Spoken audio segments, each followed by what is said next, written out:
The speedy Rico Scott is back for the Tide if he gets the opportunity, and it goes for a touchback.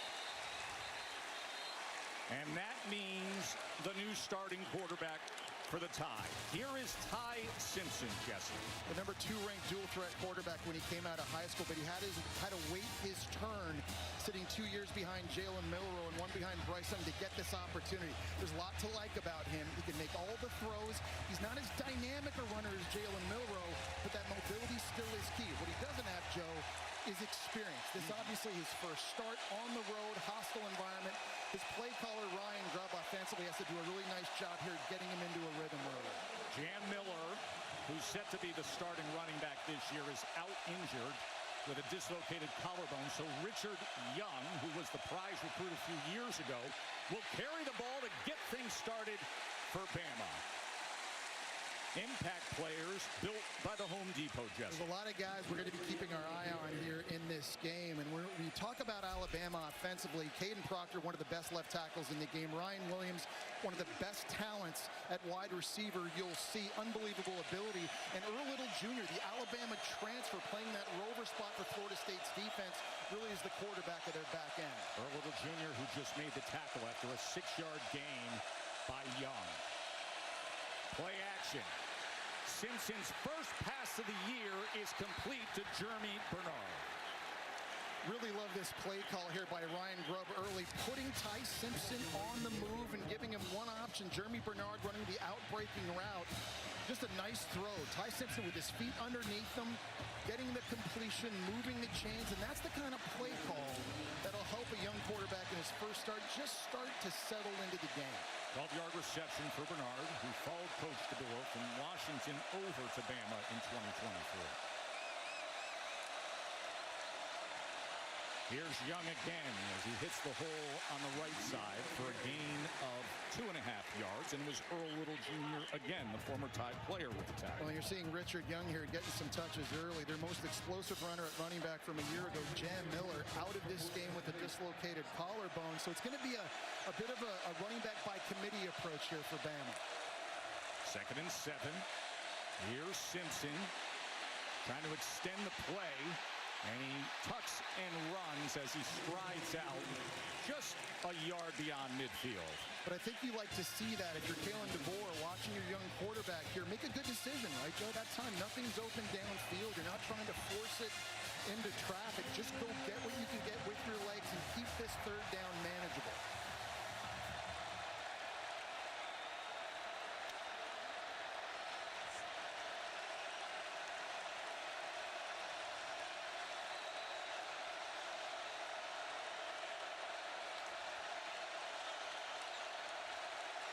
Simpson checking at the line.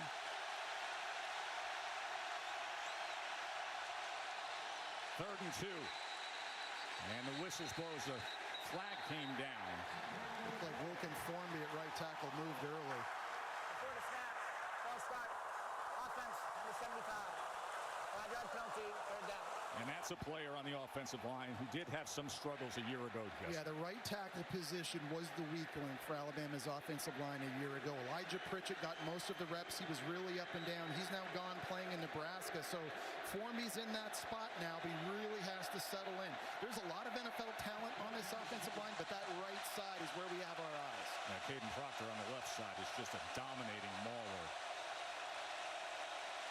At 366 pounds. Here's your 3rd and 7. Simpson looking for an option and trying to reach out, but he is denied by the Noles defense, and it was Herring making the tackle. It's decision time now for Kalen DeBoer, but we were just talking about the right tackle spot and how they have to help him out. Watch Cuevas here at tight end number 80 did a little bit of a chip to slow down that rush, and that gave an opportunity for Simpson to go run. They're going to go for it on 4th and 1. Richard Young straight ahead, and the extra effort is what is going to earn Alabama the first down.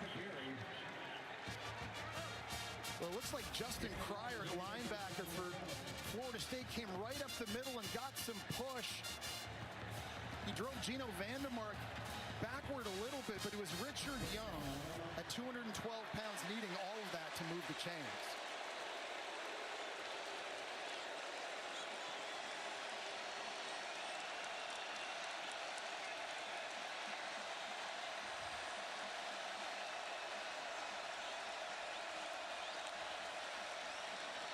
244-pound Daniel Hill now in at running back as he takes it down to the 40-yard line. Let's say hello to Katie George. Good afternoon, Katie. Oh, good afternoon, Tess. Of course, Alabama there without Jam Miller, but a couple others are missing today. Nose tackle Tim Keenan will not play. DeBoer thinks he'll be back by the Wisconsin game. Tight end Danny Lewis Jr. had a lingering injury flare-up this week, so he's out. And right guard Jaden Roberts was questionable today. He is available at the O-line, guys. Jesse, what do they lose without Jam Miller? Well, it's home run hitting ability, both running and catching the football. He was an explosive play waiting to happen. 2nd and 3. Hill is going to be tackled for a loss as that front of Florida State was quick to get straight onto him. McCray was involved. Now you get a 3rd down situation, and here's another big test for Ty Simpson in his first start on the road.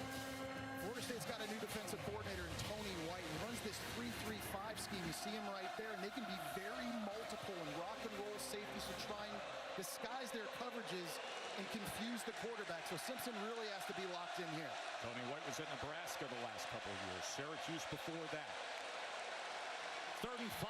They keep it on the ground with Young, who gets the pad leverage and surges ahead for a first down. With that play call, that kind of tells you that Ryan Grubb, the offensive coordinator, was going to go for it in 4th down anyway. We're running it here. Even if we're short, we're staying on the field. But right now, you see Ryan Grubb putting a lot of faith in the big fellas up front. I'm impressed with Alabama so far in these zone schemes and running the football. They're getting a lot of push and a lot of movement, and they're allowing these big physical Alabama backs to just run downhill.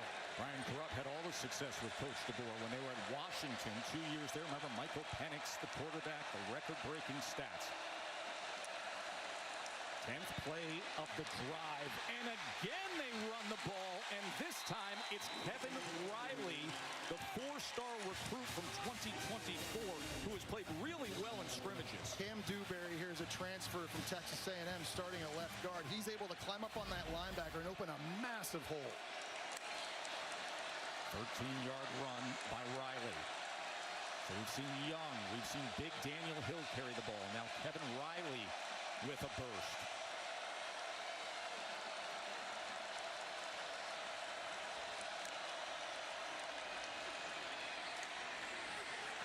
Riley again trying to get an extra push from that offensive line down to the 20-yard line. When you can run the football like this, it goes without saying, though. It certainly helps settle in your inexperienced quarterback, no question about it. Right now, they're having success going to the right and the left. If you're Florida State defensively, you sort of understand the game plan. They're going to be running at us early in this game. They have got to get more physical.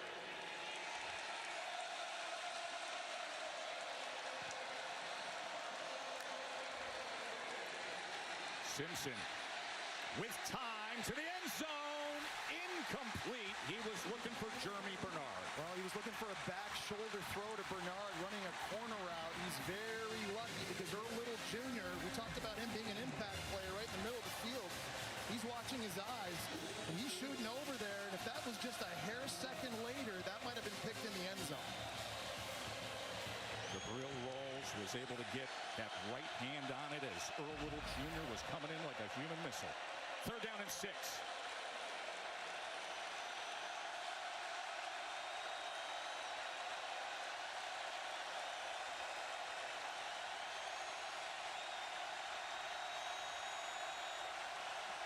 Play clock counting down on Simpson.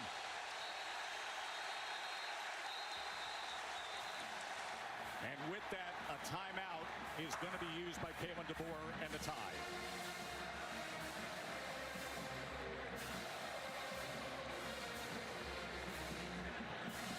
We're going to take a break. Down and 6 for Alabama. Opening drive. Play number 13 of this opening drive. They've run the ball 10 times. 3rd and 6. Simpson, they pick up the pressure up the middle. Simpson going to try to run for it and stretches out. It'll depend on the spot, and he's right at that line to gain as Rawls ran him out of bounds. Well, James Williams lost the contain on the right side of this line for Florida State. You see number 10, he goes inside there, and that allowed Ty Simpson to use his wheels and speed to get to the sideline and move the chains. You've got to have better rush discipline on those critical down and distances if you're Florida State. So now this drive that's consumed over 7 minutes to open up this game continues on. After the 6-yard run on 3rd and 6 by Simpson. First start of his career.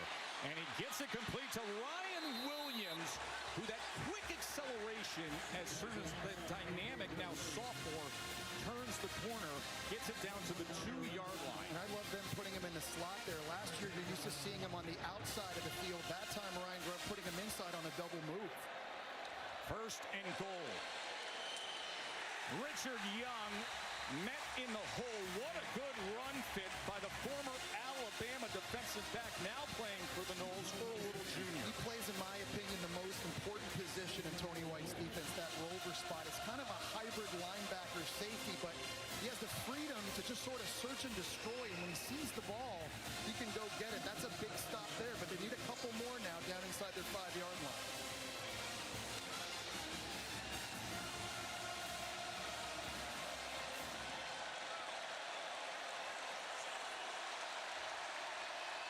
Tight end shift, Lindsey and Cuevas.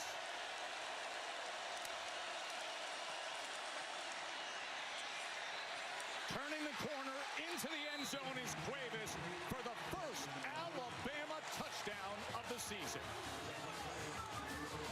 It's a nice play design by Ryan Grubb because the play fake is just going to freeze their safety, Ashlyn Barker, and allow Cuevas to get underneath it. This is a play that almost every offense in college football has, but this fake here freezes him, and that allows Cuevas to get underneath. This ends up becoming a run-pass option for Ty Simpson. He could have run that in. He took the easy throw, and what a great first drive for Ty Simpson as Alabama's new starting quarterback.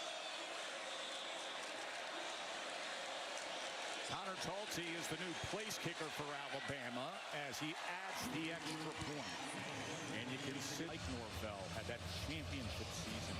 13-0, ACC champs. Everything they had to go through down the stretch with the quarterback injuries. And then it was Bama who got into the college football playoff. Let's go to the studio to Kevin. Tess, good afternoon. Here with Booger McFarland, new quarterback at Tennessee. Joey Aguilar, he looks the part here, Boog. No doubt about it. Calm, cool, collected, finding that receiver in the back of the end zone. He had 3 touchdowns on the day. Tennessee beat Syracuse 45-26. Number 5, Georgia, 31 straight home wins, and hosting Marshall, looking strong. Gunner Stockton tackling optional from Marshall. 2 touchdowns on the ground for the Dogs. They're up 14-0. Back to you, Tess. Thank you very much. What a weekend of college football. It only gets better from here.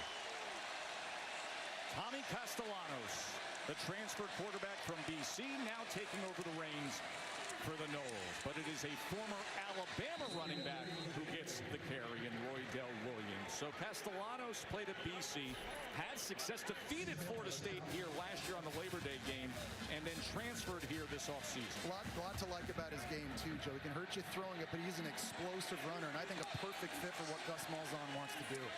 And completes his first pass to the big Deuce Robinson, 6'6", 223 pounds. Yeah, he didn't make the same splash in the portal that Carson Beck might have made going to Miami or John Mateer going to Oklahoma. When you look at fit and you look at skill set and what you're trying to accomplish on offense, this worked out pretty good for the Seminoles. 3rd down and 5.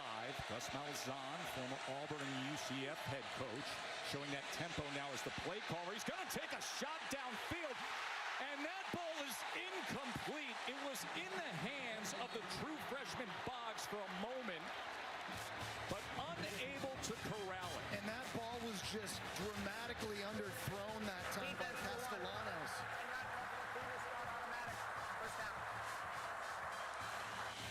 I mean, Boggs gets way behind the defender. It was Deshaun Jones. Ball thrown behind. He goes up to climb at it. It just gets knocked out. ACC referee Mike Roach, you just heard him moments ago, as the penalty flag. We're going to try to get some clarity as to what they called there, but it is a first down, and now we hear it is a holding call, defensive holding on Alabama. So what was a downfield striking completion becomes a first down due to the penalty. Very lucky break for Florida State that time. As a quarterback, if you're Castellanos, you're not going to get a lot of wide open touchdown passes against this defense. You've got to play just a little bit faster, and you've got to be on time. Jet motion as Castellanos keeps it, and this is exactly what he can do so well.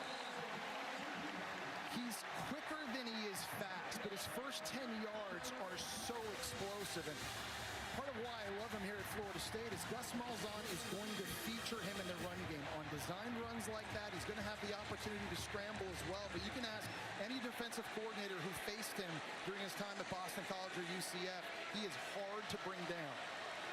In a 1,000-yard rushing season with the Eagles. And now they do give it on the jet motion as it's Lucas, Jalen Lucas, the kind of guy that they just want to get the ball in his hands any way they can, and a flag is down at midfield.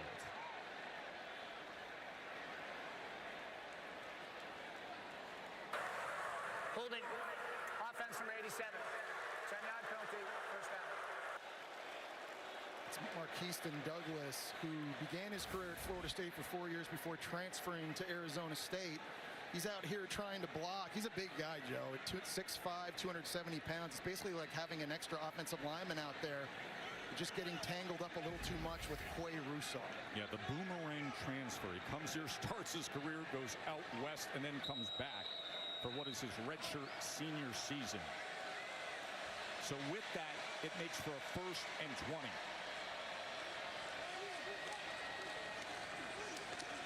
Sawchuk on the carry as he will make his way out to the 47-yard line. Yeah, really nice patience that time by Sawchuk and keeping his shoulders square to the line of scrimmage. He's able to kind of jump cut left, find a little crease to get forward, and Florida State now trying to get some of this yardage back. A big penalty helped them out, keep this drive alive, but as you get into these passing situations now, it's important. Good decision making from Castellanos.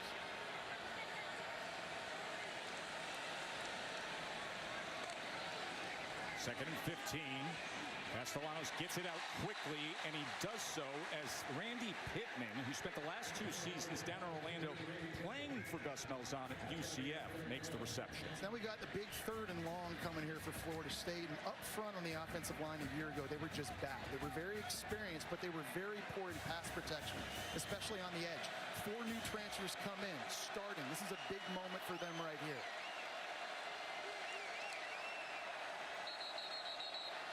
And now a timeout is going to be used by Alabama defensively. Their second already exhausted in this first quarter. Florida State facing a 3rd and 11 when we return to Doak Campbell's. There's Gus Malzahn. Part of the big changes here at Florida State. All the transfers, the new cords, and now the veteran play caller, longtime head coach, now the OC here in Tallahassee. A 3rd down and 11 for his Seminoles. There's Tommy Castellanos, the transfer quarterback. Key among the changes. As he brings Sawchuk back in for pass protection. 3rd down and 11. 4-man rush from Bama. Castellanos launches it, and a diving effort from Squirrel White. Squirrel White showing you his speed, and that was just a straight go route on the outside of the field. The Tennessee transfer can take the top off the defense. He's working against the true freshman Dejon Lee. They get a big one. Here's Castellanos to the outside, inside the 5, dive and into that end zone with a stride. Touchdown, Noles. Tommy Castellanos. Welcome to Tallahassee.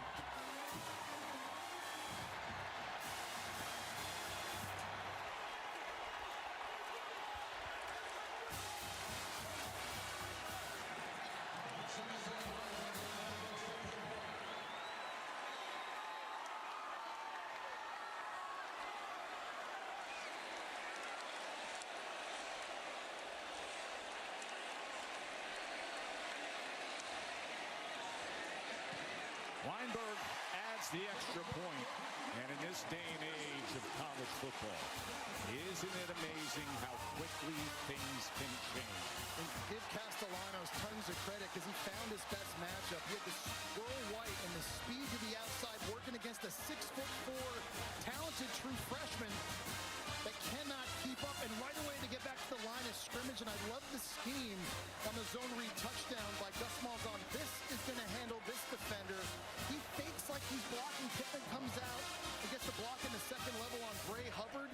And you just go fast. One explosive play right back to the line of scrimmage. And just like that, Florida State back on the ball. And that was a very, very impressive answer. Third down and long. And Castellanos connected with Squirrel White for the 40-yard completion. Then the 9-yard touchdown run. And it's 7-7.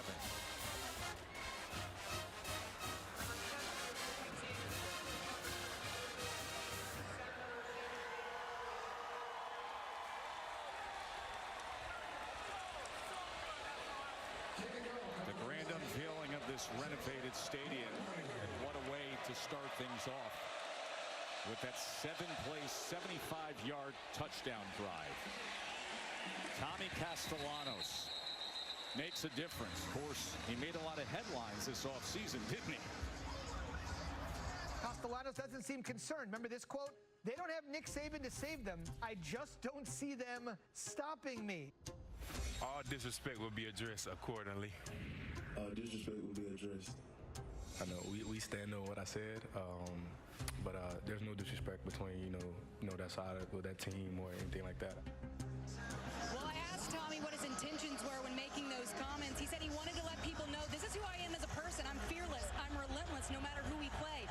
He also said he was trying to instill confidence in his teammates. He wanted to let his guys know this is the type of leader I am. So I asked some of those teammates, I said, what did you think of what he said? They said, we want to run through a brick wall for this guy. So they got their swagger back, and it looks like the defense is feeding off of it, Tess. That's exactly right, Katie, as Justin Pryor just made the tackle on Richard Young. Well, here's the thing, Katie, too. I mean, when you make comments like that, obviously you're going to fire the opponent up, but there is a return on investment if your teammates buy into it. And Tommy Castellanos had a lot of his teammates text him after he said those things. He said, we got your back. We're ready to roll. We want to bring this thing back and get the swagger back, and it certainly feels like they have that early. After last year, 2-10, the disastrous Week 0 game over in Ireland that we were there for, maybe they needed that spark and to hear that level of confidence. Ty Simpson, look at the time he has as he gets it downfield to Bernard, and it is a catch. That was tremendous awareness by the Washington transfer, Bernard, understanding where he was on the field, because that ball came out a little bit late, and I thought Bernard was going to catch it OB, but he was just able to slow himself down at the last possible second, just gear down right there. That looked like that was 2 feet in. And now tempo by Alabama, Ryan Williams, who can make bad plays look like good plays. And he has to get his touches, Joe. This guy is so dynamic. And a year ago, he just burst on the scene as a 17-year-old. His game against Georgia was legendary. But in the last 6 games, the production kind of went down. They need to feature him in this offense. Move him around, and you're seeing that already early in this one.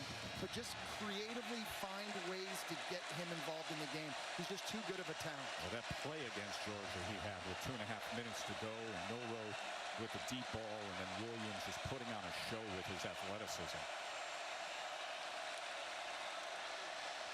2nd and 5. Richard Young. He goes ahead for 2.5 yards. Ryan Williams a year ago got off to that great start you mentioned. 8 touchdowns.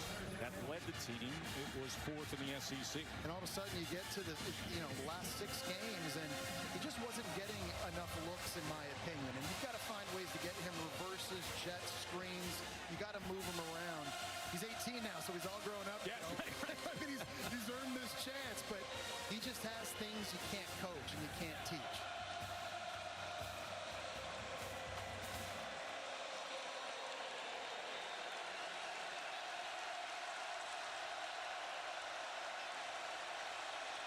Third down and 2. Sprint left for Simpson, and wide open and complete to Bernard as he then goes upfield, and it is an Alabama first down. I love the play call because you're moving the pocket and getting Ty Simpson away from the rush, but you're also making the read really easy. This is a simple flat route from the slot receiver in Bernard, and you're reading the corner to the outside. If he backs up and you've got green grass out there, just throw it out in front of Bernard, let him make the easy catch, and we'll move the sticks. Final seconds here of this first quarter.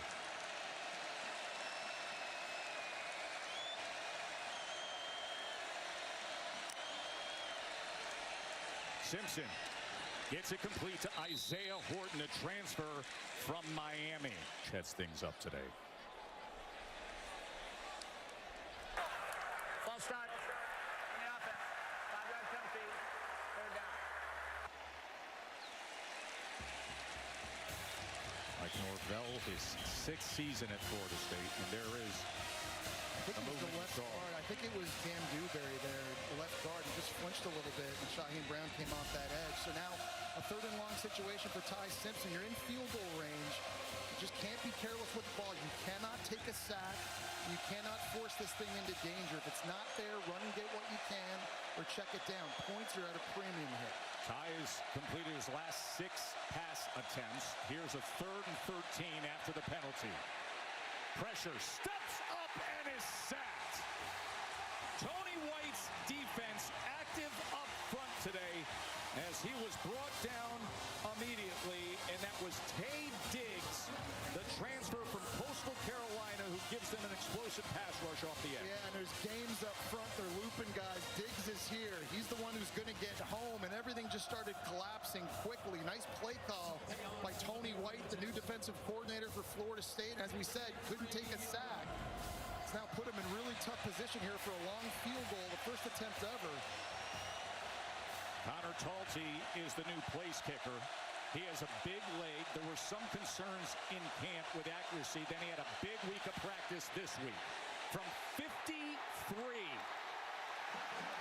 And it comes up short. So the defense for Florida State, with that big 3rd down stop, denies Alabama.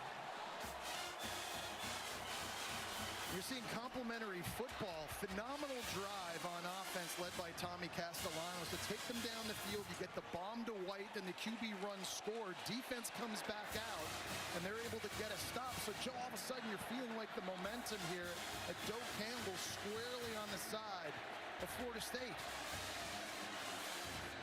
This great day of college football continues on ABC, because coming up after this, it is number 9 LSU, number 4 Clemson. Chris, Kirk, Holly, and Molly will be on the call there. Castellanos gets it to Sawchuk. Sawchuk able to keep his balance just for a moment. Well, that was weird. That was miscommunication, because that time the center, Luke Pettibon, snapped the ball to Castellanos well before anybody was ready. I don't know if Pettibon thought somebody jumped offside, because the offensive line didn't move, the running back didn't move, and Castellanos like, dude, where am I supposed to go with this? There's Pettibon, grew up in Annapolis, went to Wake Forest, got great experience there, and now his first year at Florida State in the middle of that offensive line. Watch out here. And they go with the tap pass to Lucas. Lucas gets upended and sent down by Keon Sabb. Well, you saw a little trickeration that time by Gus Malzahn. That time he had an offensive lineman, Micah Pettis, go in motion. He started up, lined up at left tackle. He moved all the way over to right tackle, and he shifted their tight end, Douglas, then into an eligible spot to catch a pass. It's something you always need to be aware of when you're facing Gus Malzahn, the trickeration. Empty set on 3rd and 5 for Castellanos. He's already scored with his legs. Can he move the chains here as Roydell Williams, former Tide running back, motions back? Castellanos gets it complete for a first down to Pittman. Really good job by Richie Leonard at left guard, the Florida transfer, picking up this blitz from Deontay Lawson. He's going to come this way. Leonard starts out, and he comes back and stones it. It's truly good awareness. Williams can't find anything on the right side.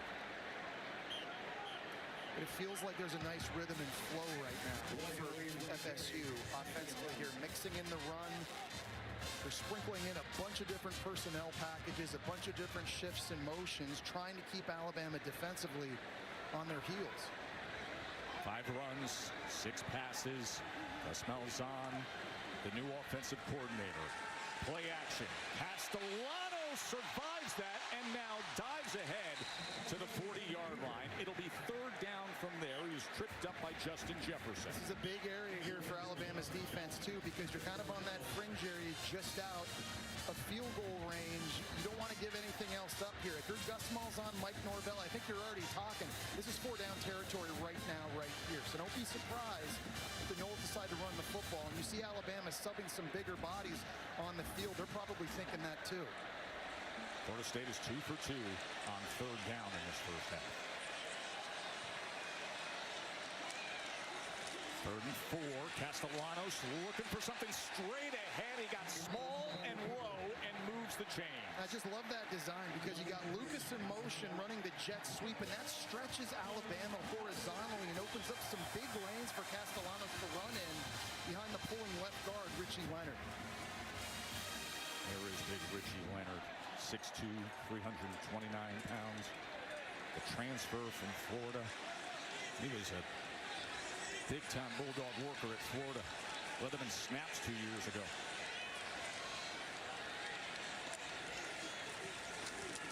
Castellanos, and this time he scoots ahead as he makes his way to the 32-yard line. Isn't it amazing already, just Castellanos and Gus Malzahn? Yes. How much better already Florida State is at running the football. It's the fit. They were only averaging 90 yards a game on the ground. That was 130th in the country. So new scheme, new weapons. You're seeing all of it play out here. It's a completely different attack, and it's working.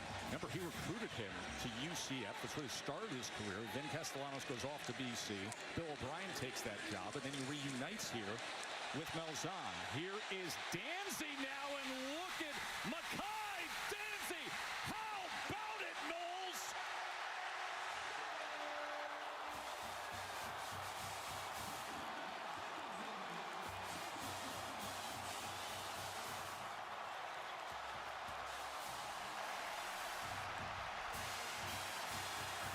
And just a phenomenal job of misdirection and another wrinkle added by Gus Malzahn in the run game.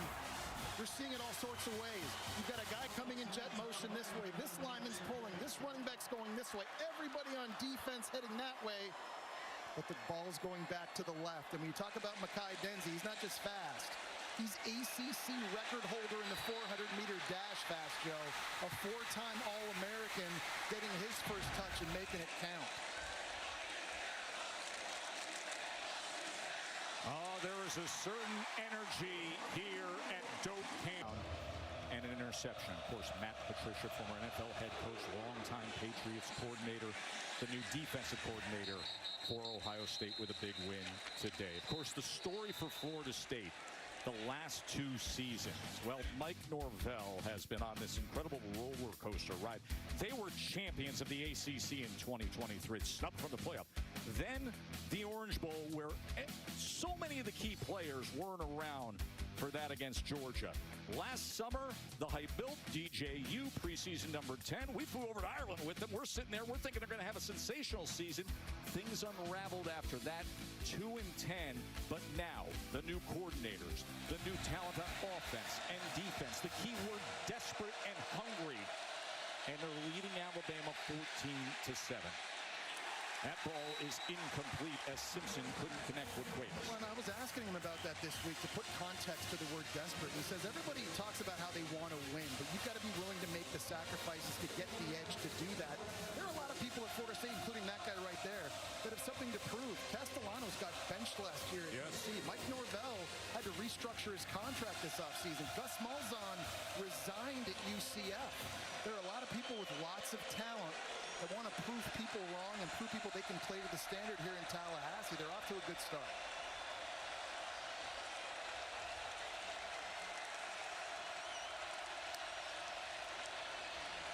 Second and 10.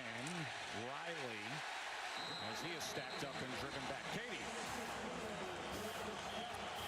Yeah, Tess, Isaiah Horton, Alabama wide receiver in between series, spent some time in the injury tent. He's been working out on the stationary bike. They've had him do some running behind the bench as well. He pointed to his hip adductor. He said something's not right. It doesn't feel right. So he's on the sidelines right now, guys. Listen to this crowd on 3rd and 8. Simpson hit as he throws it, and it's incomplete. That was Jaden Jones who was crashing down on Ty Simpson. And he's working against one of the best left tackles in college football in Caden Proctor, but really good coverage in the back end by Florida State.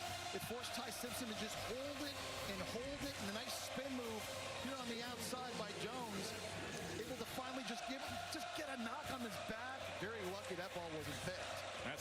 first 3 and out of this game for either team. Blake Dowd on to punt for the Tide as Lucas is set to return. And it is a knuckler that takes an Alabama bounce down towards the 21-yard line.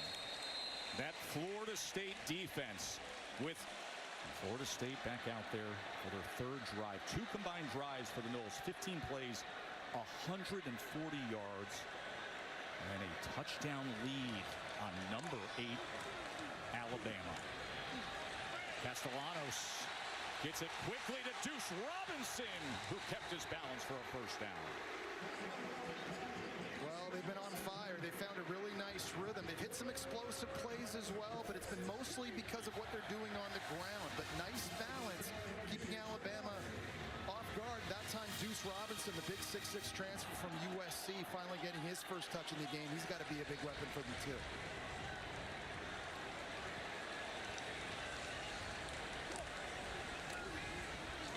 Here's Chroma, the freshman, as he is upended near the line of scrimmage. They're just running it in a lot of different ways, right? You know, with Gus Malzahn, whether he's at Arkansas or he's at Tulsa or Auburn or UCF or Arkansas State, it's going to be quarterback, running back, receivers.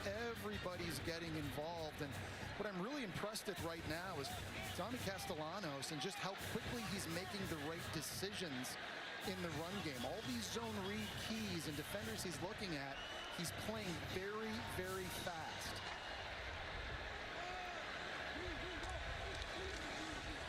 Second and 10. Chroma again. This time he hits the hole. And look at the 218-pound true freshman drive ahead and move the chain. Yeah, he was really patient on that run. He actually saw and felt the linebacker in the second level as Nakai Hill-Green come this way, and then he bounces it back out. Chroma's a guy Alabama wanted, Ohio State wanted, Notre Dame wanted, but Mike Norvell got him, and he's a guy they think is going to be a big part of this offense for years to come. Usmain Chroma from Leesburg, Georgia.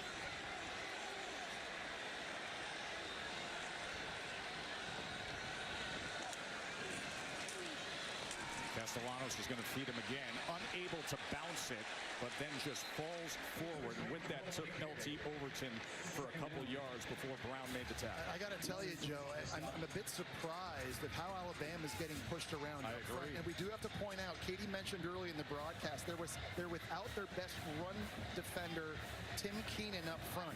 320-pound nose tackle who's not in this game because of injury. You've seen Florida State have some success between the tackles.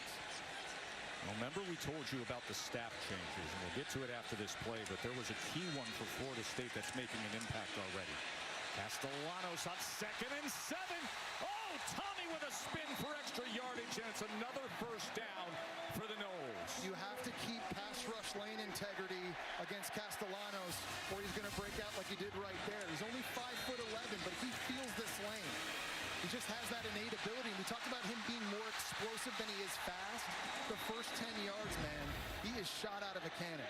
And I want to mention your new offensive line coach is Herb Hand, a veteran who's had many stops with Gus Malzahn. And when they're together, watch out. Roydell Williams as he goes for 2 yards. So Herb Hand reunited with Gus Malzahn. They were both at UCF from 21 to 24, and they had top 10 rushing offense, top 20 total offense their last 3 years there. And they bring over guys that sort of understand the scheme with them on the field, right? Adrian Medley, their starting right guard, comes from UCF. Randy Pittman at tight end, big in the blocking schemes, comes over as well. Castellanos has played in this offense at UCF, understands the terminology, and the execution level right now in the run game is really sharp. 2nd and 8, Castellanos. He's directing traffic, and then he is met and forced out of bounds.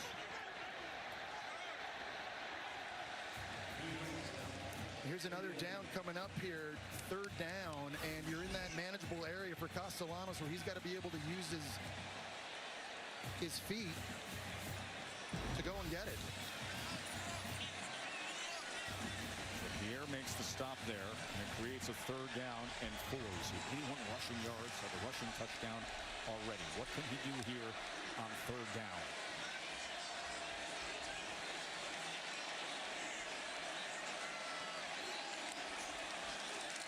Three-man rush as they spy Castellanos, who drives the ball and gets it complete to do. Now they're saying incomplete. Incomplete pass on third down. And it's a low throw. There's no question about it, and that's not making it easy on Deuce Robinson. But that's a situation, Joe, I think you'd like to see the receiver come back to the ball. He's sitting in his zone. That time Alabama had 8 back. You mentioned they were spying him, worried about Castellanos running it. That just has to be a better ball and a better job by the receiver coming back to it, make sure they're on the same page.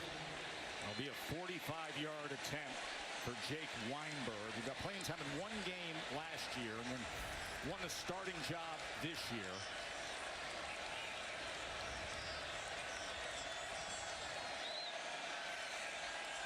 From 45. And the whistles blow.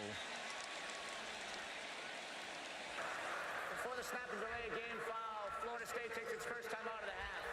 So Florida State, and boy, if ever there was a day built for the new direct-to-consumer ESPN app, it is a college football Saturday like this. Jake Weinberg out to attempt the 45-yard field goal. And the second field goal made of his career gives Florida State a 10-point lead over number 8 Alabama. Norvell's liking that. 3 drives, 3 scores, and they've been doing a great job running the football. They've had that ability, and they've done it in a variety of ways. Let's take a look at the All-State Good Hands play. And it started off with Castellanos on this QB run. He's looking at the defensive end crash, keeps the football, uses that speed to the outside. He's able to score later. Jalen Lucas, jet sweep motion. You fake the handoff and just follow him to the outside for another big one. And then finally, the eye candy from Gus Malzahn gets the track star and converted running back Micah Danzy.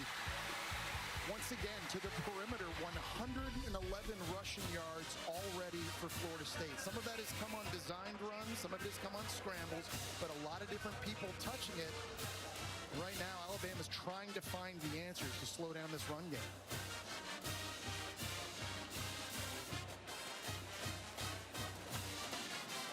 .192 total yards for Florida State.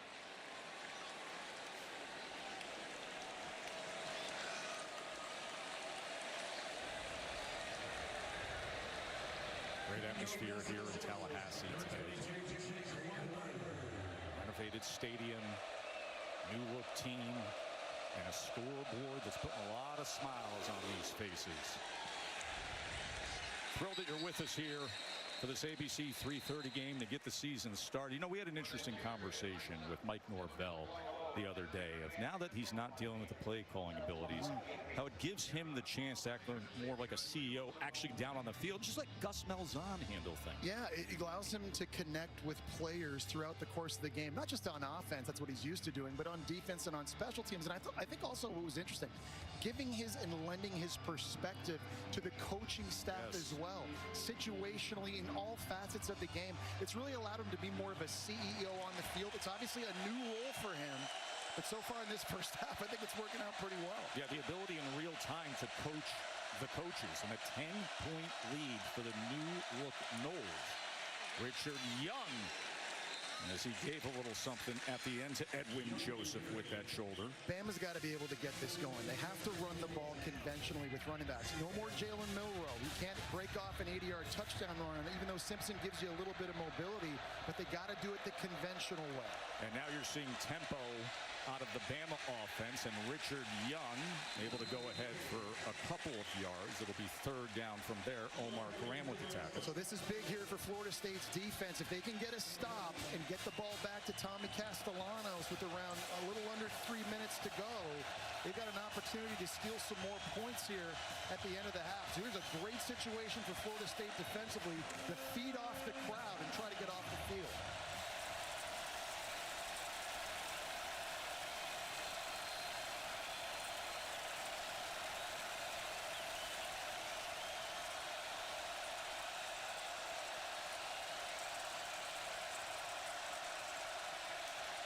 Listen to this crowd on 3rd and 3. Simpson gets it complete to Williams, and it's a tied first down. And I love this play call by Ryan Grubb because you're allowing Ryan Williams a little access and freedom to move. He's in the slot really tight, and he's working off Josh Cuevas, number 80 there. He's going to let him clear for him and then just replace him in the open area over the middle of the field. Simpson, after that completion, now time to pick his option. He goes to Young, who was tripped up. He would have had the first down if he kept his balance. Well, they're going to go to the 2-minute timeout here as the rain starts to come down in Tuscaloosa. I was just going to say, Joe, I'm impressed with Ty Simpson and the new starting quarterback for Alabama. He was a big recruit in 2022, but Jesse, he's had to wait his turn. He sure has, and I give him a lot of credit because in today's age of college football, if you're a quarterback and you're not starting, you're going into the portal. There are examples of quarterbacks out there now on their 4th school.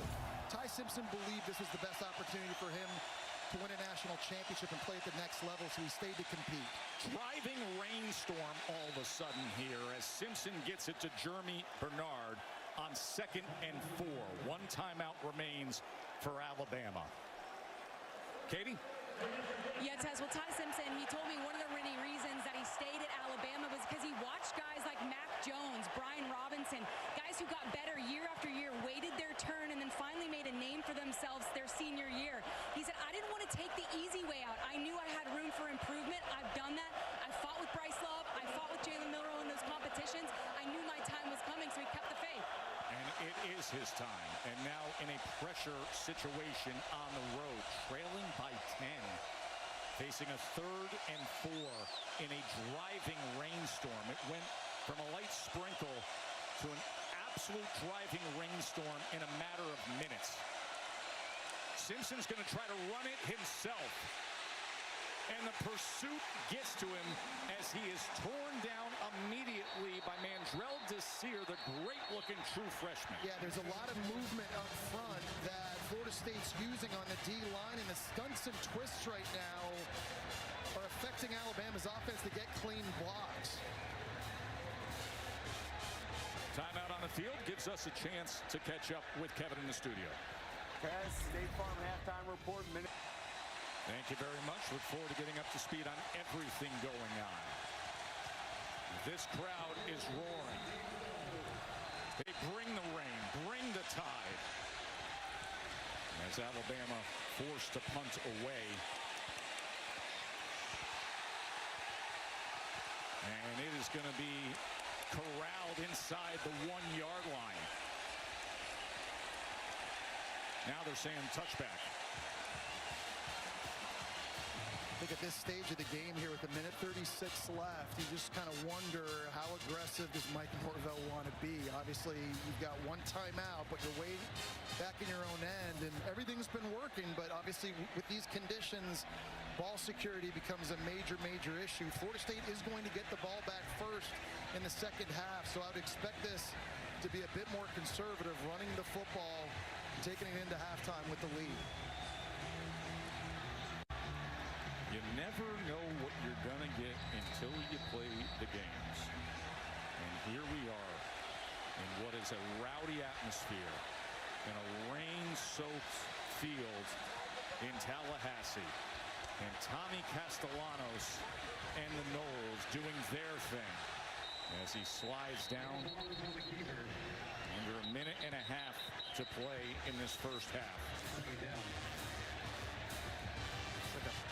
Player's helmet for Alabama came off at the end of the play on that one as well. But I think with this defensive staff, when they go in at halftime, there's LT Overton. He's going to have to take the play off. I think Alabama's going to have to look for some adjustments in their front seven to try and slow this running game down.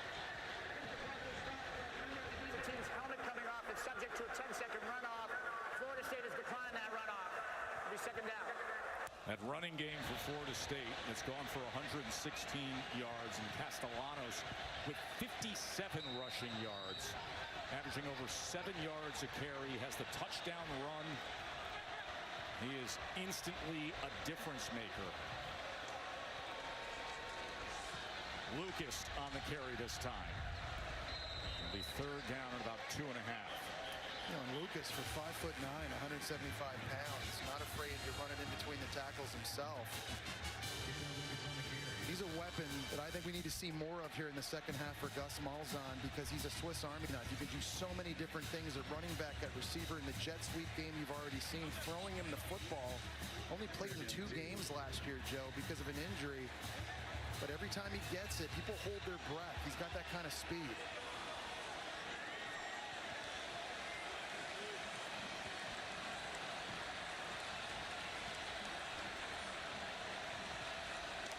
Third down and 2.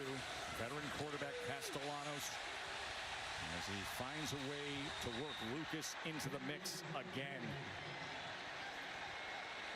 I know they're not throwing the football, but you can't relax here if you're Alabama, because with all the motions and all the jet sweep action, you've got to have great eye discipline here for Alabama at the end of the half to locate the football, because we've already seen if you lose track of it, it gets run right by you or it gets thrown over your head. So they really got to dial in with really good eye focus here if you're Bama defensively.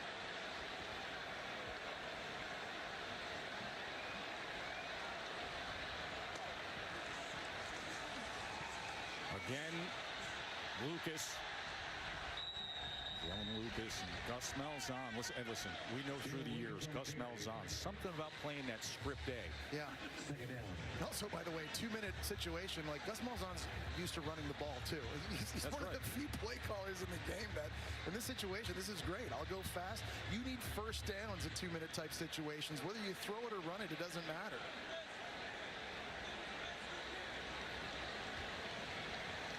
Two new coordinators for Florida State. Gus Malzahn, a play caller solely again after his years as a head coach. Tommy Castellanos, the transfer quarterback who was originally recruited to play for Malzahn, as Williams just picks up the ball there. Joe, that snap from the center that time, Pettibon slipped out of his hand and luckily rolled right into the hands of the shortstop, Roydell Williams. Listen, we're going to have that kind of an afternoon from this point moving forward. That could have been a disaster for Florida State, giving Bama the football back right close to the red zone. What did we say about Castellanos and his confidence and his leadership as he is pumped? Castellanos is really dialed in with the decision making, especially in the run game. That's making life very, very difficult on Alabama.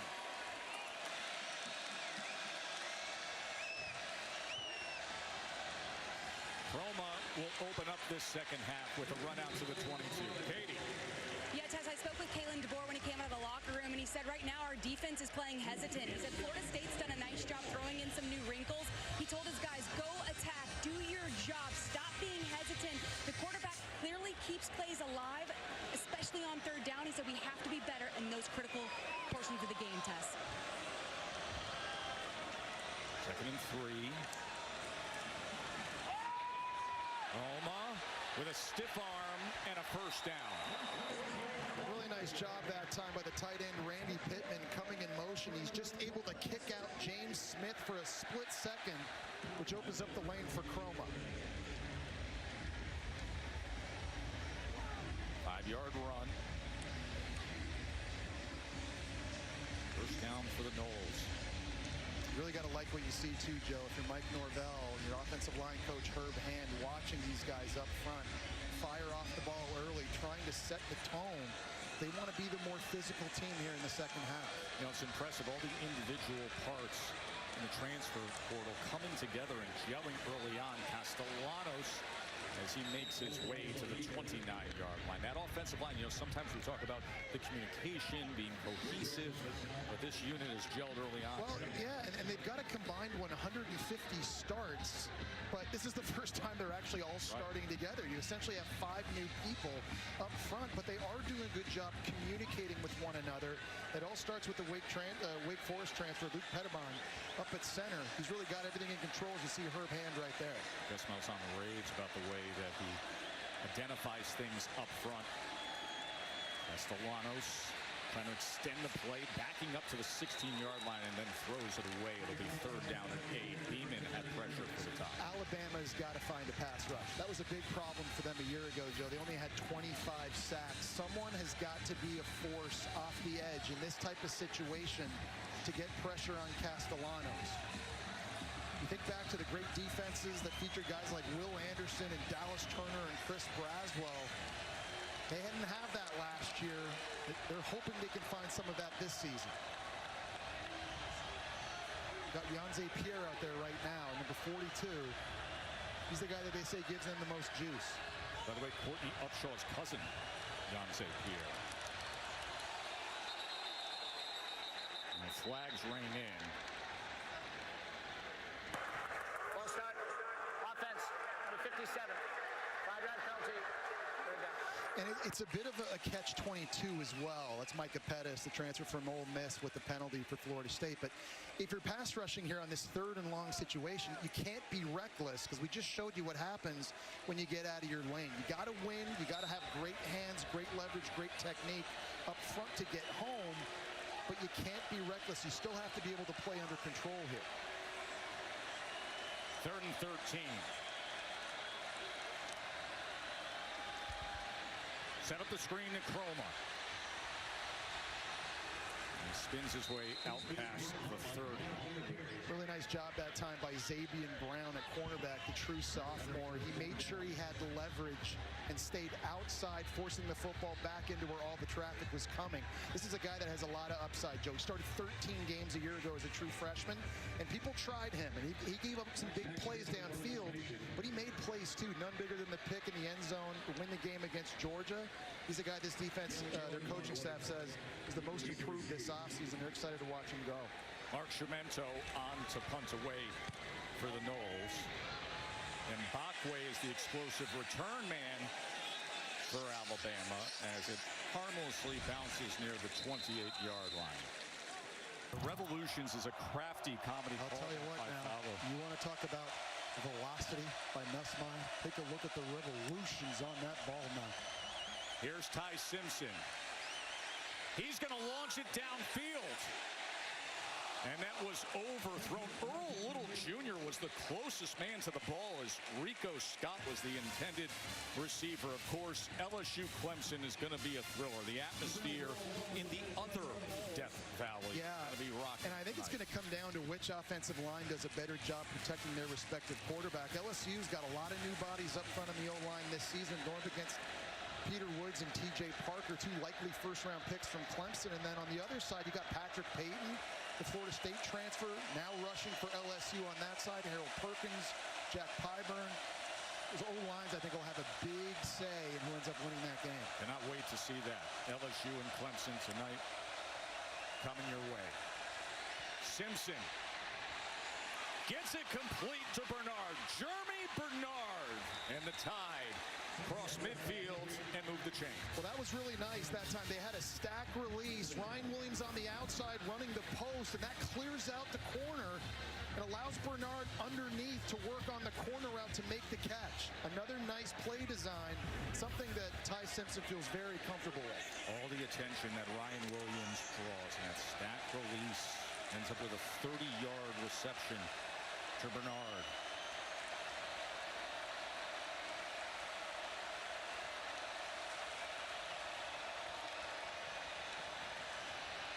Simpson is going to go underneath to Cuevas. Remember, he had the 2-yard touchdown that opened up the scoring for Alabama. Katie.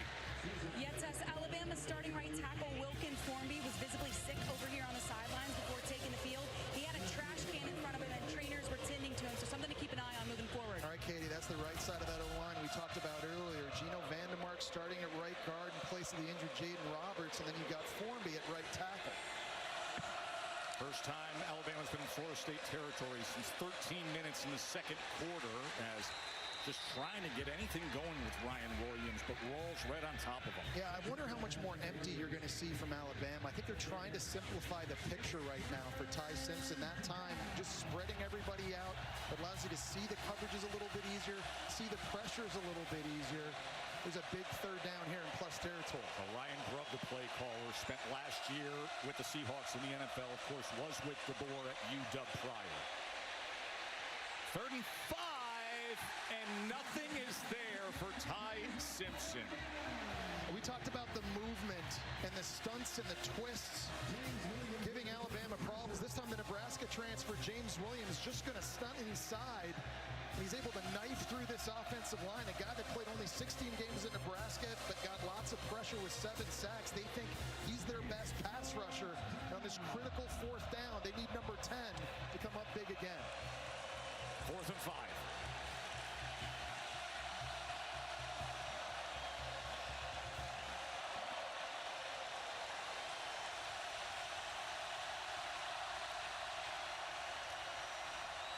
Fourth down for Ty Simpson, and coming up short is Kevin Riley out of the backfield by the length of a football as Justin Cryer makes the play. Joe, I think a better throw gets this first down for Alabama. If this ball is out in front of Kevin Riley, he's able to catch it and advance it, no question. It's a good read by Simpson. But you see how it was thrown behind him? His forward momentum had to stop to reach back and make the catch. Cryer was there right away to make the tackle, and this thing's going to be close. Well, it depends on where they mark that ball, but you could see by the initial tackle and where our unofficial yellow line is, it's well short, but let's see what the measurement comes up with.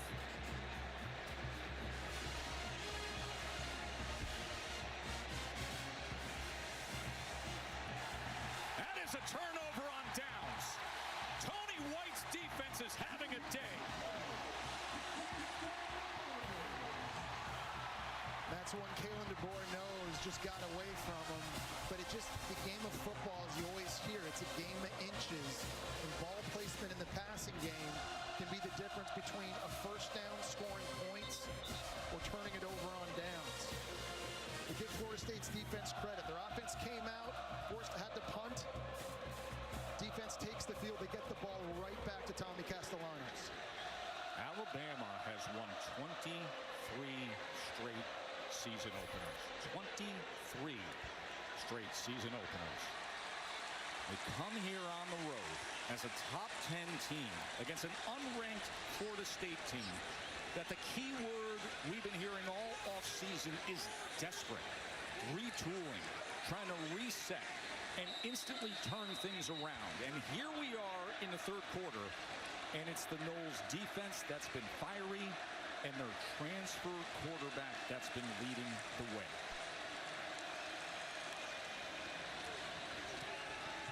Castellanos finds his man in stride, and it's Jalen Lucas. Look at Lucas go! Bray Hubbard finally tracks him down, but these Noles are knocking on the door again. The play fake, it froze Xavier Mincy at safety and allowed Lucas to get wide open behind him in the passing attack. Another example of eye candy by Gus Malzahn that Alabama right now is just not able to handle. Eyes not in the right place, and the ball goes over their head. A 64-yard play, Castellanos to Lucas. Holmes. Short side of the field, trying to get the pylon, and he does. Listen to this place roar.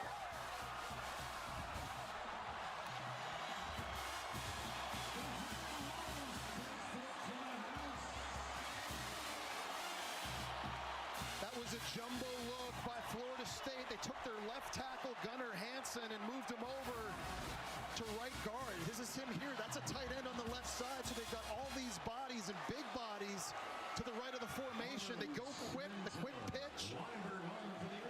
Florida State being physical. It seems like Gus Malzahn has just been one step ahead this entire game. Weinberg adds the extra point. The key play was Castellanos. And this score is shocking everybody. Got a thought here on the Aflac Trivia answer? Can I guess? LSU, Oregon?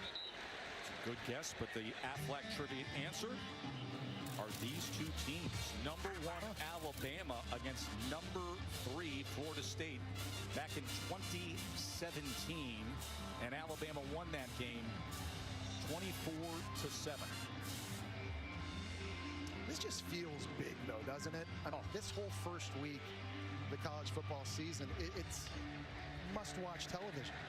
And everybody has an excuse to never have to leave their living room today, the entire day. And, of course, tonight is LSU at Clemson. So now a 17-point hole for Ty Simpson making his first start at quarterback. And Daniel Hill is tripped up, but does spin ahead for extra yardage. And TJ Kirkland makes the tackle. The sense of urgency now has to pick up for Alabama. The tempo does, too, as you see them going fast. Your defense seemingly can't stop Florida State. So to get back in this thing, you need to score points on every drive from here on out. That's how it feels for Alabama. 2nd and 7. Simpson drives the ball, and it's incomplete, but a flag is down back at the 26-yard line.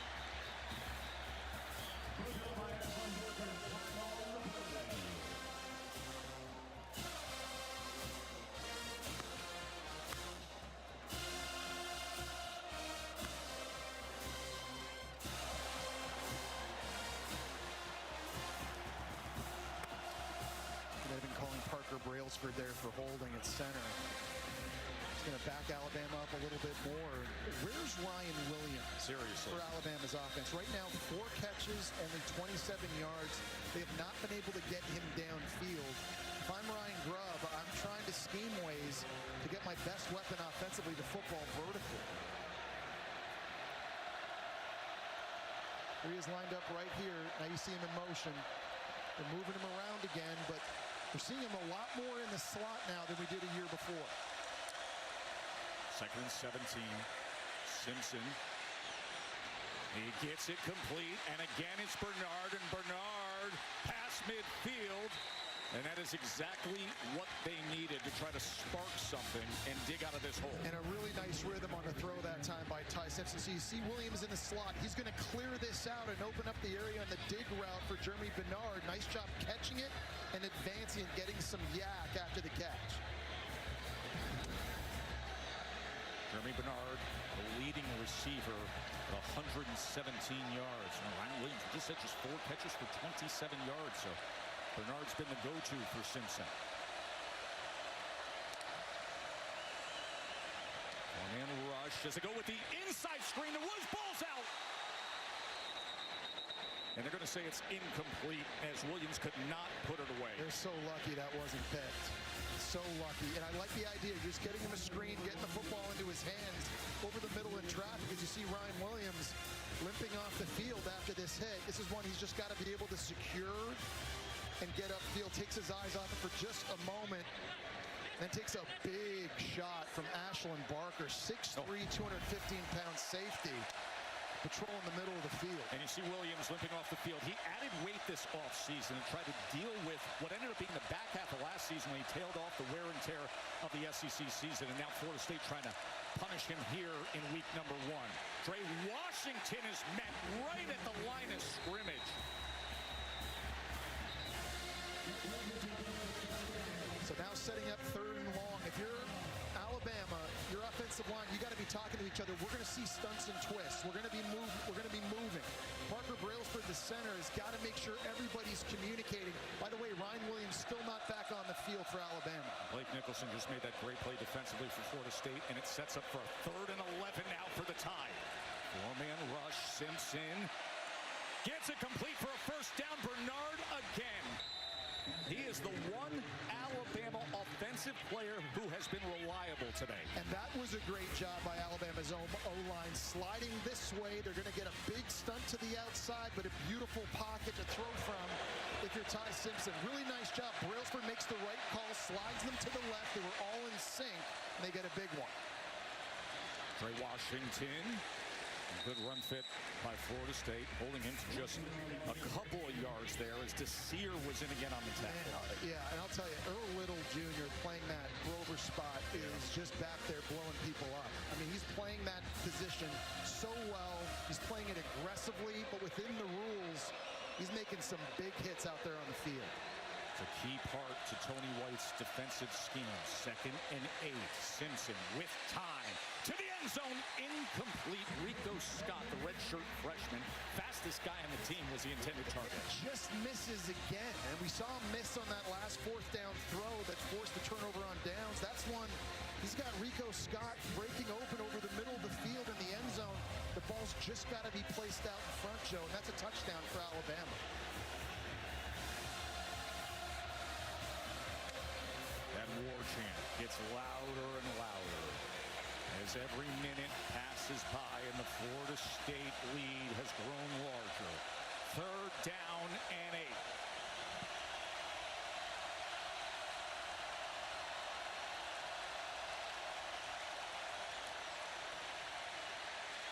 Simpson, a lot of traffic in that pocket. And Daniel Lyons created havoc. He looped outside, was working against Formby, the right tackle, and just bull rushed him right back into the lap of Ty Simpson. You see it coming from the right-hand side right there. Fourth down, no question. You need to be thinking about 6 in this situation. Again, where is number 2, Ryan Williams? And how can we get him the football? Fourth down and 8. Simpson patiently waited his turn for all these years. Now there's urgency. 4th and 8. Downfield, desperate hope. Flag comes down as Ryan Williams was defended by Edwin Joseph. It was a double move slant and go, and he had Edwin Joseph. He was going to get in behind him and score. Edwin Joseph did the smart thing, Joe. He basically tried to tackle him because that prevented a touchdown. And that's a first down, Alabama, as Mike Norvell knows that if his defense had come up with that.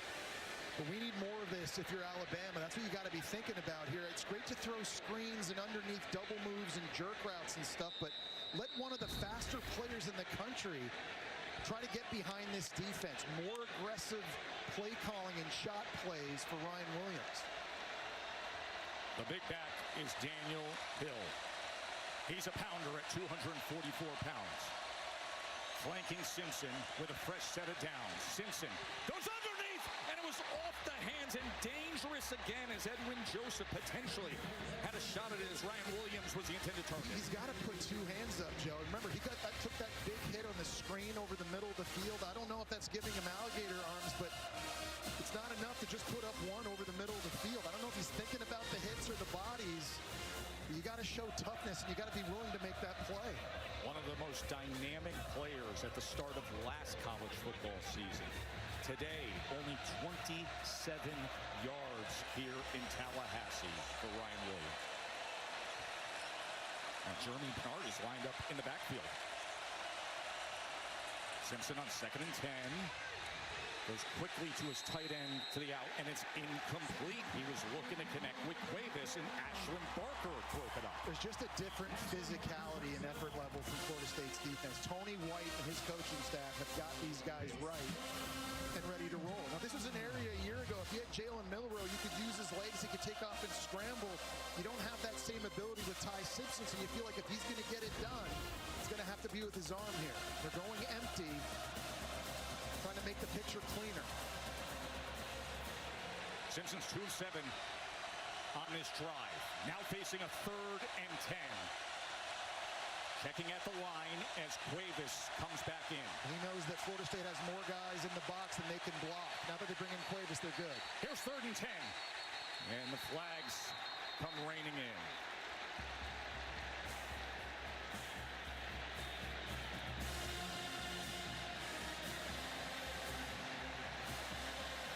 You know, they reduced capacity here at Doak Campbell Stadium with their luxury renovations by 12,000. But it sounds like they've added an extra 20,000 with the way this place has been going all day long. And with that penalty, it's now a 3rd and 15 for Alabama.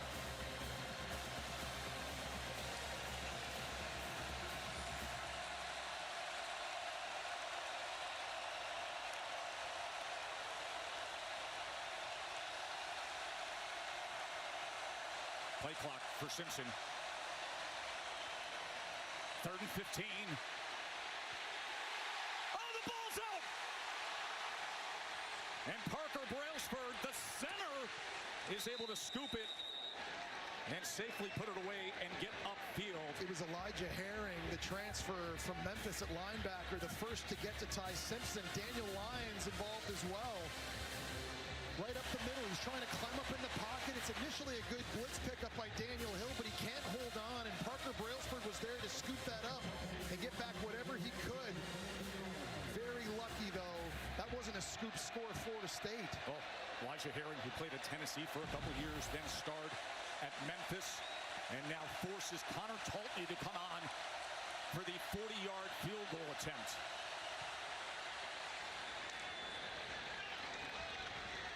And he puts it through. And with that, it closes to a 2-touchdown margin.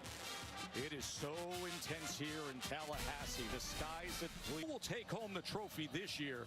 Well, this crowd here in Tallahassee, they are revved up. They were revved up at Bullwinkle Saloon last night. Potbellies and the War Horse. And now it's rolling right into today with this lead against number 8, Alabama. What a difference a year makes. The struggles last season, especially offensively, the explosive plays now, Jesse. That was a big problem a year ago. They just didn't have it, but we've seen a ton of it early in this game. The go-around to score right in the first quarter was absolutely massive. On that last drive, you saw Jalen Lucas catching the wheel route of the backfield, getting them down into scoring position. And then the touchdown run earlier by Makai Danzy. 5 explosive plays in this game. They only had 98 all of the season last season, and it just makes things so much easier for you as an offense. Last year, the average was over 15 points a game, Jesse. It's crazy. Already 24. This is already a banner day, and we've still got about 6 minutes to go here in the third quarter. Decision by Mike Norvell to bring in Gus Malzahn as his play caller. Sawchuk trying to find something as he makes his way to the third. It's just so important, Joe, in any level of football to be able to hit home runs. It's hard as an offense if you have to go 10, 12, 14 plays to score points every single drive. It's just too hard to execute at that level. And that was certainly the case for Florida State a year ago. But with a new roster and a new scheme, it just feels a lot more like they're one play away from hitting the big one. Remember that 17-play scoring drive for Bama to start the game? The field goal you just saw moments ago, their first point since. Castellanos got it out quickly, but it was too far to the outside for Deuce Robinson.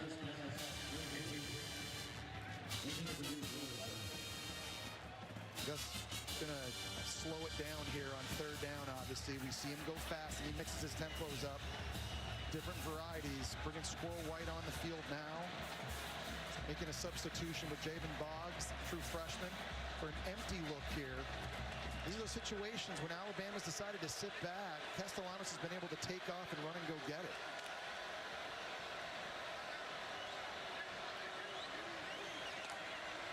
They're down in 5. They bring pressure against Tommy Castellanos. He escapes it for the moment. Can he get the first down? Wow. It was Justin Jefferson that was tracking him the whole time, and a flag comes in late as Tommy Castellanos continues to pump up the Noles. Well, and that drives you nuts if you're Kane Womack, the D coordinator for Alabama, because on paper you had him. It's going to be a personal foul, late hit on Damani Jackson once he ran out of bounds. But, I mean, on paper, you got a free rusher. You're expected to make this play right here. This is over.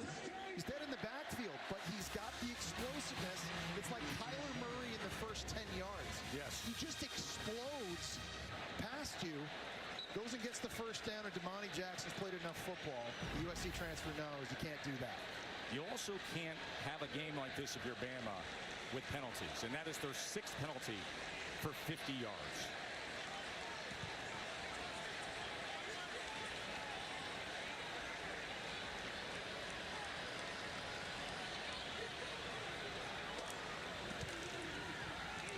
Williams, who played at Alabama, with the carry. Yeah, you know he's motivated to go, Joe. And Bama fans will remember him. He started the SEC championship. That's right. Against Georgia a few years ago when they won. And he's motivated, obviously, not just going against his old team, but he also missed 8 games last season with an injury. He's a real tough runner, runs square to the hole. And he's a nice piece. They've got 4 or 5, I think, really good backs at Florida State, and they're all getting their touches. And they started that SEC championship game against Georgia. Also the CFP semifinal, that Rose Bowl against Michigan. 2nd and 5 as they go with Lucas again on the jet motion, but he is tackled right at the line of scrimmage. And honestly, I think that they're in field position again for 4-down territory if you're Mike Norvell. And I would fully expect Gus Malzahn to consider running this football right here, considering how well your guys are playing up front on the O-line. And all this motion and all this confusion that you're creating in your different packages, if I was Gus Malzahn, I'd stay aggressive. Sawchuk, the Oklahoma transfer, in the backfield now.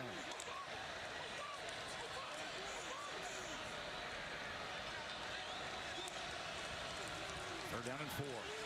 Castellanos with time, downfield, nobody home as Douglas was the nearest receiver, the 270-pound tight end on the crossing route. They were trying to make Alabama think run. With the jet sweep motion, you've got the biggest tight end on your roster out there short of the field, and it was actually him running the route down the middle, and I think he was open for a split second there, Joe. I think Tommy Castellanos just airmailed that one for a little bit, but that is a big-time play for Alabama's defense, down 2 touchdowns.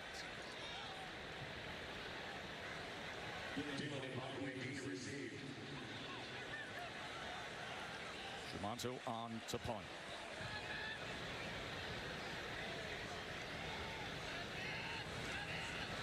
Nose down, back rotation, looking for the inside the 10 pin, and it leaks into the end zone.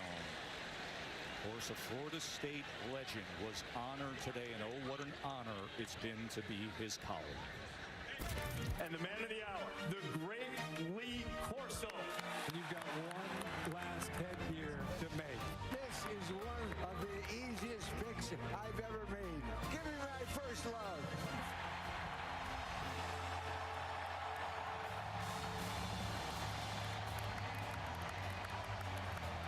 It's a beautiful celebration for Lee Corso. Just synonymous with college football. I remember as a player, Joe, in the late 90s, like you couldn't leave the hotel to go to the stadium until you saw who Lee Corso picked on game day. Of course, a football and baseball player here with the Noles. And absolutely beloved. They honored him at halftime here as well with the Florida State marching chiefs spelling out Corso as well. Ty Simpson now with the ball back, and he is sacked. He is brought down by Thompson. The Nebraska transfer has a really good understanding of Tony White's defense. He's going up against who some think is a top 10 pick in Caden Proctor, and he absolutely works him one-on-one. Simpson struggling again to find anything, pressured again and incomplete. It's going to be 3rd and 17 just like that.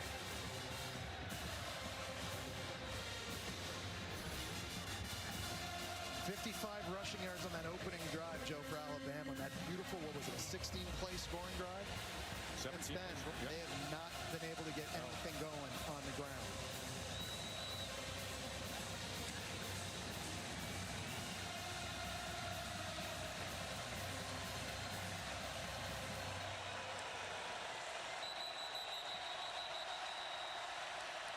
Alabama is going to use a timeout.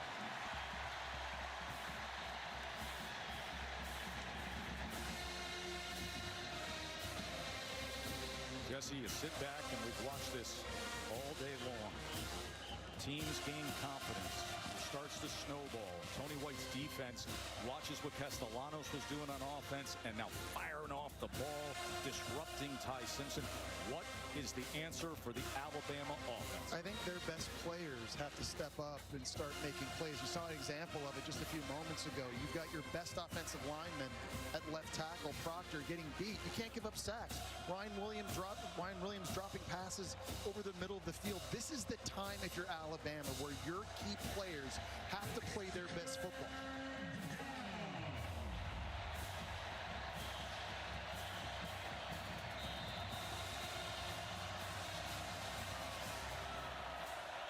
Seven tackles for loss, 3 sacks for Florida State's defense. And now a 3rd and 17 where they can get after Ty Simpson. Simpson forced to run it and then backtracks and settles in at the 20 as James Williams corrals him. A tremendous effort that time by Florida State's D-line. It was James Williams running over Daniel Lyons, all 302 pounds. He's going to get a helmet sticker for hustle on that play as well. We talked about it, Joe. There's just a different energy and effort level on defense early this season for Florida State.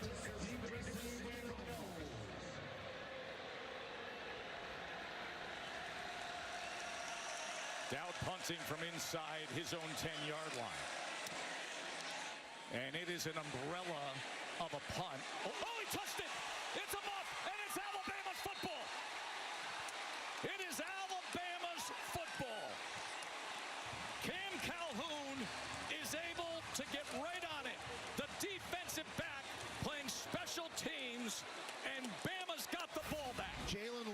just misplayed this or mistimed it running up. He calls for the fair catch, tries to back up, and it hits him in the shin. And the Utah transfer Calhoun's there ready to field it. That's not something you expect from Jalen Lucas, Joe. He was an All-American returning kicks at Indiana. It's a huge mistake. Sometimes it's more difficult when you get a non-conforming punt.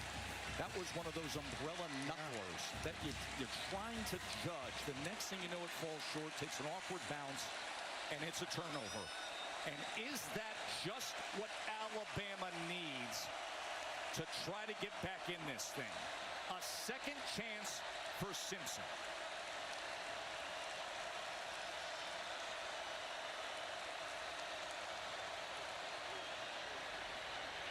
With time, he wants a shot downfield to the end zone.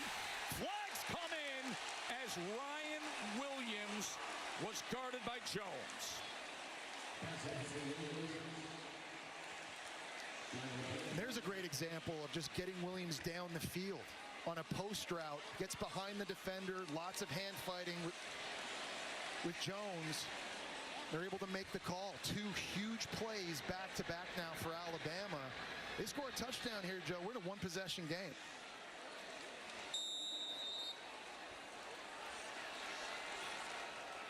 Muff punt. Penalty. And the ball's now on the 31-yard line.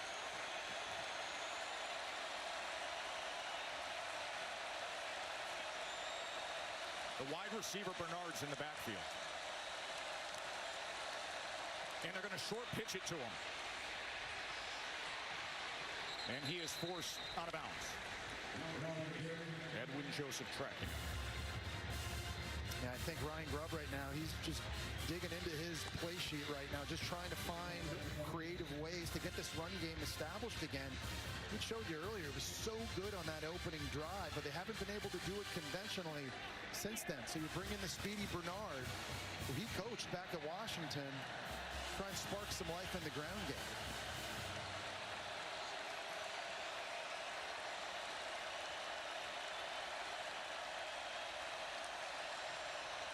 Second and 7.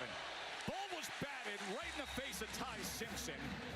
Blake Nicholson has been very active today, and he got in the way of that passing lane. Yeah, he was coming off the edge free, slowed himself down, and just tried to time his jump when that throw came out. They're trying to go outside to Bernard on a slant. Looks like he may have had him, but now with the tip, we've got another third and long situation. And you mentioned how many sacks earlier, Joe? 3 for Florida State. Yep. 7 tackles for loss. 3 sacks from Tony White's defense. Bama's O-line has got to be able to give Simpson time. Third down and 7. Has time, goes downfield, but throws it too far to the outside of Bernard. And it'll be 4th down.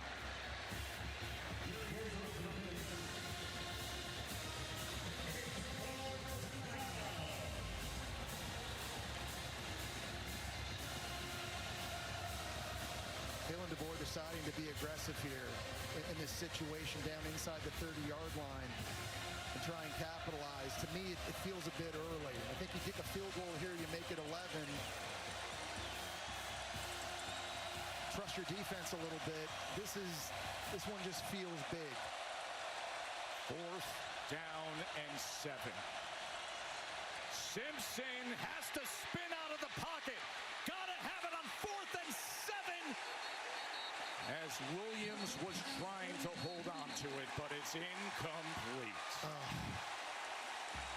Joe, watching that live, I thought if Ty Simpson just keeps it himself, he's going to go pick it up. That was an unbelievable effort to avoid the sack and get to the outside, but a very inaccurate throw to Ryan Williams. Now, I know Williams thinks he caught this.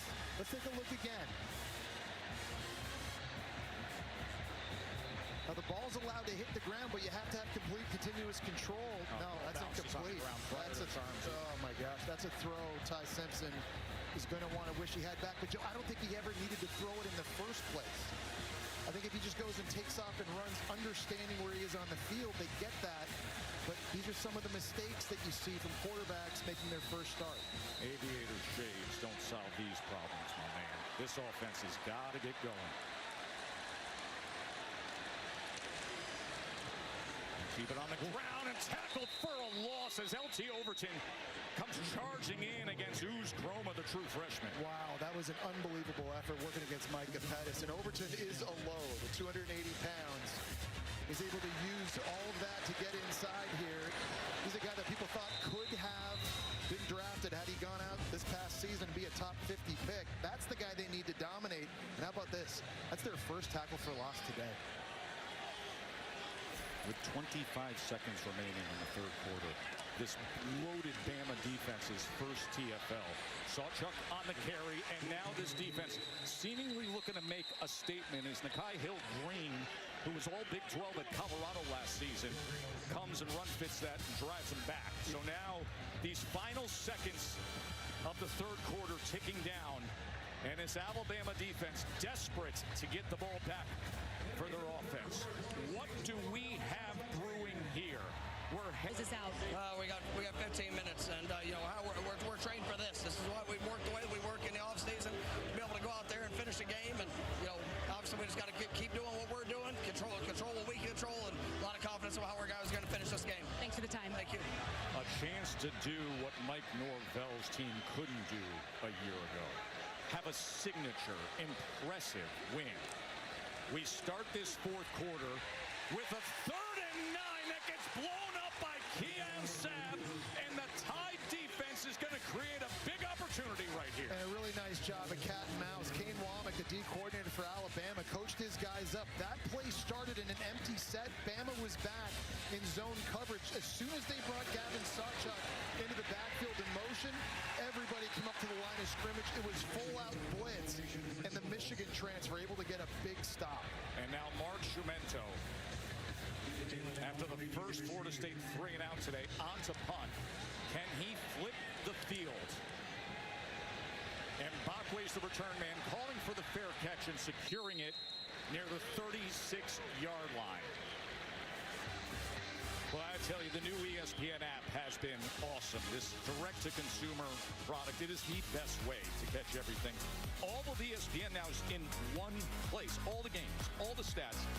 You can track your fantasy teams. You can personalize it, your favorite leagues, teams, players. And this time of the year, it is invaluable. The new best experience with the ESPN app. All right, let's set the table this way. Alabama has won 23 straight season openers. Florida State has lost 6 of its last 8. But here are the Tide, number 8 in the country, trailing by 2 touchdowns with the ball in the fourth quarter. Ty Simpson, his first college start. And as he just has to check down to Ryan Williams, who struggles to try to get an extra yard. Jerry Wilson with the tackle. Yeah, and if you look at Ty Simpson's numbers, it's not too bad. He's made some good decisions with the football. He's taken what's there. What you're not seeing is the big misses. 2 huge misses on 4th down. He missed a touchdown pass earlier in the game as well. He hasn't been able to take advantage of all his opportunities. He can't miss now. 2nd and 7. Ball is out quickly to Cuevas. Cuevas squares up those shoulders and now is striding. And it's a big play by Josh Cuevas. And a really nice job, obviously, by Cuevas individually, but also downfield, getting blocks. Rico Scott, you had Jeremy Bernard, as Cuevas comes off a bit gingerly, but there's a big explosive play in the pass game that didn't have to get thrown too far downfield. Look at the receivers here. Rico Scott, number 11, that's a great job. And then Jeremy Bernard as well. It's not just the O-lineman, but these receivers coach to go downfield and play with some effort too. Yeah, Bernard, who has 134 receiving yards, digging in and blocking to get that 27-yard reception for Cuevas. First down, Stimson. He looks right, then he has to check down to Daniel Hill. And Hill at 244 pounds lowers the shoulders. And that's a nice decision by Simpson there because he's pumping the running back out in the swing, hoping to take a shot deep down the field. Florida State, they've got it covered, so you don't panic, you don't freak out. You check it back down to Daniel Hill in the flat and just take a couple of yards and take the profit. It's a good decision by Simpson. Sat behind Bryce Young and Jalen Milroe, and now it's his team. But what can he do in a spot like this? 2nd and 7. Riley, leg drive. It's going to be 3rd and short. Justin Pryor with the tackle.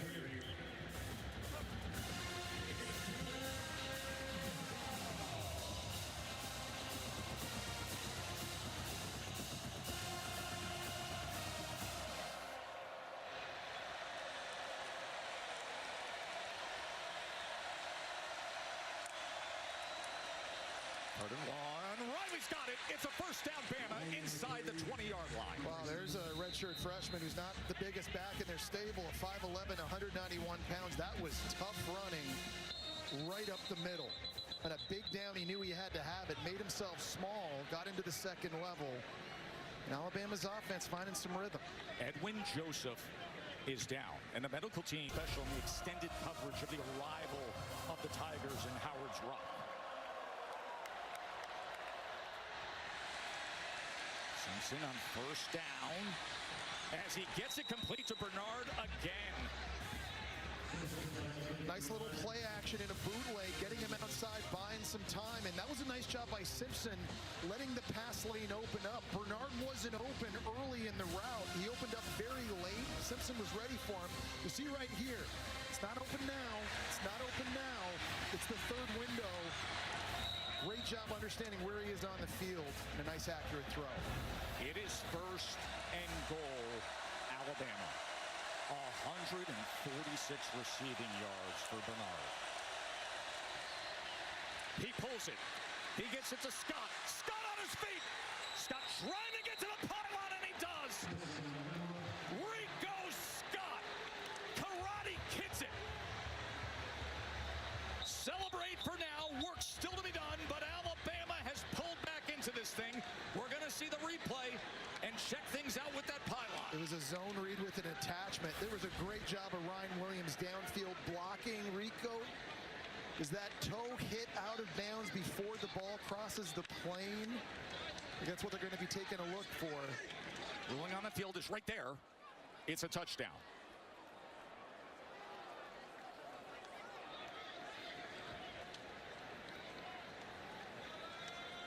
This was ruled a touchdown moments ago by Rico Scott. So it's where's the football in relationship to the plane and the goal line when that right foot steps out of bounds. By the way, at the end of that play, Earl Little Jr. was down and slow to get up and now is walking off the field. That's not a guy that they can afford to lose. We talked about the position he's playing, the leadership he's had in the back end of this defense. He's made a lot of big plays today. Ty Simpson and Rico Scott just came up with a big play. Simpson's second touchdown pass of the afternoon. It doesn't seem like they're reviewing this either, Joe. I think we're in a pause here, just letting Earl Little Jr. off the field. And there is Earl at 11 games over the course of 2 seasons for his now rivals. The guys on the other side of the field. He's an exceptional athlete, fast and explosive. But moments ago, Rico Scott was faster to get that ball inside the pylon. And Connor Talty makes it a 7-point game. And little by little, number 8 Alabama's. It is spectacular, and what a game they have had for it. Let's go to the studio to Kevin.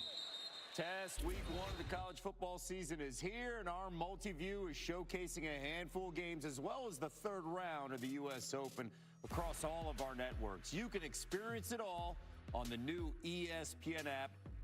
Let's get back to a really good game in Tallahassee. Florida State with a 7-point lead. Tess, back to you.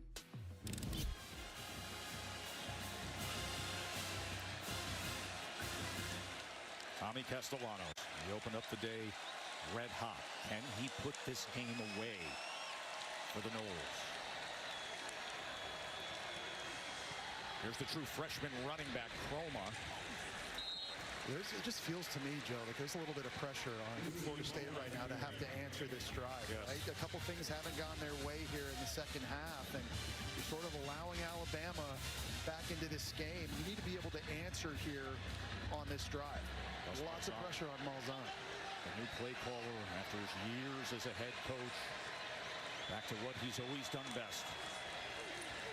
Castellanos on the design quarterback run, and it's going to be third and a long one, maybe 2, as Deontay Lawson and Hill Green make the tackle. Well, for a guy that's only 5'11", 200 pounds, they're not afraid to run the quarterback in between the tackles. He is a strong, tough runner, and in situations like this, third and short, you can't be afraid of that again. 3rd down and 2. Can Bama come up with a stop? Castellanos reaches ahead. It depends on the mark. And we will see where that knee went down, and they're ruling him short as Deontay Lawson cut him down. Lawson, who's back from that torn ACL a year ago. That was a really nice tackle that time by Lawson. Remember, he got ran around earlier in the game by Castellanos in his speed, but they're showing tremendous instincts, almost anticipating that Castellanos is going to keep that. He just got him with one arm, but he got him down short. This is 4th down. This is 4th down from their own 34-yard line. Watch that play clock. They're going for it. And they did it. Roydell Williams, the former Alabama running back, from their own 34-yard line, they convert. And he ran over Deontay Lawson. 5'10", 225, low man wins. Watch this hit right here. Boom. And he just drives him backwards. We talked earlier about him being hungry in this game. Well, he showed it there. A 4th down conversion. Yesterday, we sat across from Mike Norvell, and we asked him, knowing what you're up against, knowing the spot you're in, how aggressive? He gave us that look. He gave us that response, and you just saw how aggressive. Yeah, we're going to have to make plays to win this game. We know what we're up against. We know who they are. And you saw a very, very risky decision here in the 4th quarter, and it pays off. You want to have special moments. You want to pull off the big ones. You got to roll the dice. Castellanos, as he is torn down by Damani Jackson. And a flag comes in. It's probably going to be, I think, on 23, James Smith, I think, for landing on the quarterback late. We've seen a couple bad penalties by Bama's defense this way. Damani Jackson had one earlier in the game when he knocked him out of bounds. And right here, you see 23? There's a little elbow to the face, too, going to the ground. Big defensive tackle goes 300 pounds. It's so costly for Alabama. You have them in 3rd and long with an opportunity to get the football back. Now you give them a fresh set of downs in your own territory. And moments ago, you had them in 4th down inside their own 35. Now they've crossed midfield. Bama now 7 penalties for 65 yards. Sawchuk trying to grind things out here under 8.5 minutes to play, looking for a major upset in week 1. LT Overton with the tackle. If I was Mike Norvell, I know he's not calling plays anymore, but I'd be in Gus Malzahn's ear saying, hey man, you can just run the ball now. We don't have to throw it. We don't have to stop the clock. We've been having success on the ground. We've got an ultra-mobile quarterback. Let's take advantage of the extra blocker. Let's try to ice this game and bleed this clock down. Officials are going to take a timeout here. As I think they're thinking maybe he was feigning an injury or something. A player was trying to go down after the ball was spotted, which is a new rule. It's a new rule in college football. We'll see if they clean it up here. We're going to take a short break. A timeout on the field by Modelo. Will a top 10 team go tumbling? 2nd down and 9. Florida State end around Danzy. Another big play by Mekhi Danzy. It's the exact same play he scored a touchdown on earlier in the game. You've got all this motion going to the right of the formation. Alabama's fast flow, and then you give the track star, the 400-meter record holder in the ACC, some room. Castellanos, he's going to run it straight up the middle as he gets inside the 15-yard line. Under 8 minutes to play. A touchdown lead for unranked, resetting Florida State. Hey, man, and whatever it takes, too, if you're Castellanos. Jamarian Latham looks like he's slow getting up for Alabama, but that's the 15th carry for the 5'11", 200-pound quarterback. Joe, I watched film of him 2 years ago at Boston College, carried 31 times against Army in a game. He can do it. It's Castellanos. He's not the biggest quarterback in the country, but he is tough. That was the year that when he was playing for BC, he passed for 2,000 yards. He rushed for 1,000. Only 5 quarterbacks in the ACC have done that since 1996. It's guys like Lamar Jackson, Deshaun Watson, Malik Cunningham, and he has been putting on a show here today. That is not a good sign to see. Jamarian Latham, who's been in his 5th year in the program, plays a big role in that front seven, being helped off the field. And remember, they're already down Tim Keenan, their nose guard, missing this game. So you got some big bodies and regular starters out for Alabama now.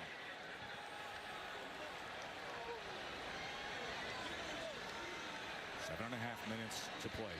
And I think if you're FSU here, Joe, you want to start slowing it down. Yes. Go tempo, tempo, tempo. Now's the time to bleed the play clock whenever you can. Will Gus Malzahn do just that?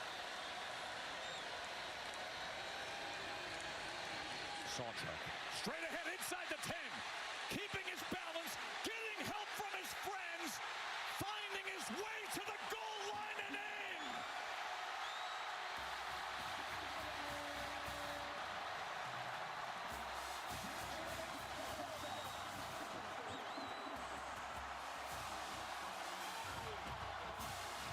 What a strong run by the Oklahoma transfer, right through a tackle attempt by Bray Hubbard, Joe. I think I counted 5 or 6 Alabama defenders that he carried with him into a convoy into the end zone.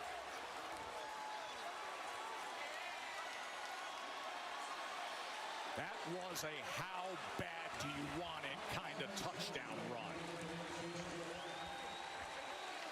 Gavin Sawchuk.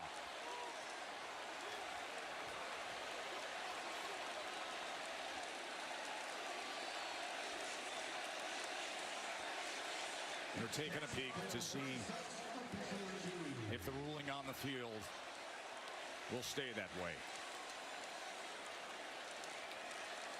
You talk about the word Mike Norvell was using all offseason, desperate. Yes. And wanting to make the sacrifices to get opportunities. How bad do you want it? Plays like this. And this is the perfect microcosm, an example of what he's talking about.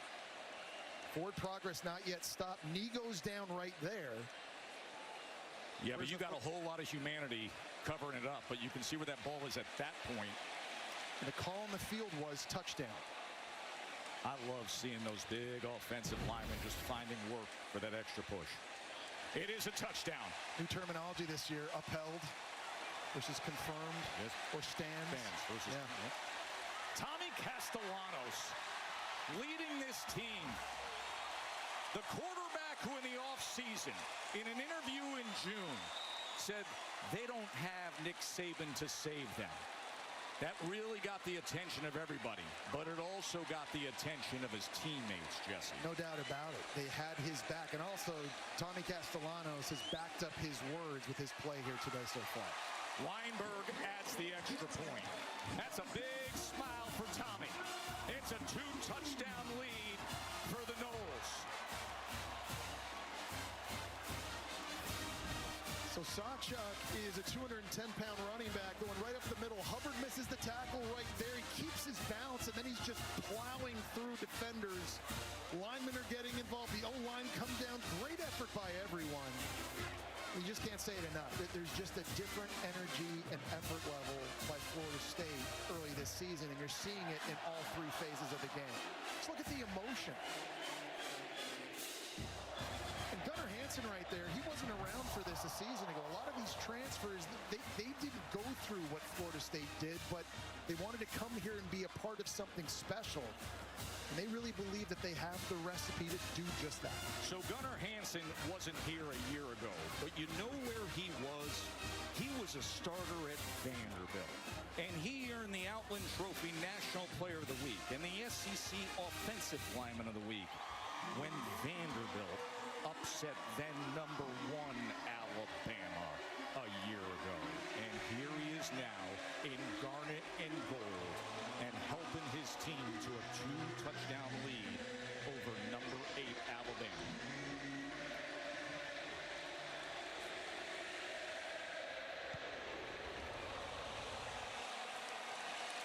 And just remember what the roller coaster ride of the last 2 years have been for Florida State. when Mike Norvell's team went 13-0 on an ACC championship, only to be snubbed and find out Alabama's going to the playoff. A lot of opt-outs to get that 63-3 shellacking by Georgia in the Orange Bowl. Then DJU came to town. They were top 10 preseason when they went over to Ireland. They lost to Georgia Tech. Things unraveled. They went 2-10. They couldn't find offense. They only averaged 15 points a game a season. They got 31 against this loaded Bama defense right now. Daniel Hill with the reception for 9 yards. This is going to be tough sledding now for Alabama because Florida State is not in prevent mode, but they're going to play big zone coverages and just try and keep the football in front of them, rushing only 4 guys. Ty Simpson, as he tried to go back shoulder to Cuevas, it's incomplete. Those are just the types of catches Alabama's going to have to make. They're going to be difficult. Kalen DeBoer knows it. Even when it's not perfect, you got to be able to come up with the play.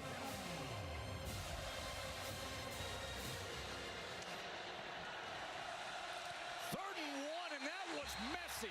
They tried to set it up with Ryan Williams and Bernard. They were right on top of each other, and it's 4th down because of that. Well, Jeremy Bernard did a nice job blocking earlier. He didn't do a very good job that time by Ashlyn Barker. He got run right through. Alabama threw an interception for a touchdown on a similar play last year against Oklahoma. They're lucky that one wasn't taken to the house, too. This is it. 4th down and 1 from their own 34-yard line. They're 1 of 3 on 4th down today. Desperation time for the Tide.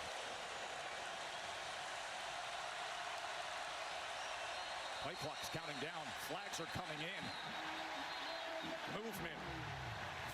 They're going to be backed up. Caden Proctor at left tackle. Wasn't expecting Ty Simpson to start audibling. There's a little bit of a flinch on that left side. And we talked about your best players have got to play their best in these moments. That is an untimely penalty for Alabama. It is so loud here. The way Doak Campbell has often sounded through the years. 4th down and 6. Simpson, 4th down. Gets it complete. 1st down, Rico Scott. Really nice job by the O-line of Alabama. Caden Proctor was on an island one-on-one. Javen Jenkins tried a spin move, did not work. He stoned him, and that gave Simpson the time. Under 6.5 minutes to play. Simpson. Pocket collapsing. Simpson retreating. Still on his feet. Incomplete. At the toes of Derek Meadows, the true freshman receiver. It's the second time in the game we've seen him make such an incredibly athletic play. An unbelievable effort to avoid the sacks, get outside, but he just doesn't have the accuracy on the run. He had a big miss to Ryan Williams in the 3rd quarter on 4th down, and that time there, Cuevas did a great job in the scramble drill, working back to his quarterback. Ball just getting away from him. James Williams and Mandrell Desir were chasing him down. 2nd and 10.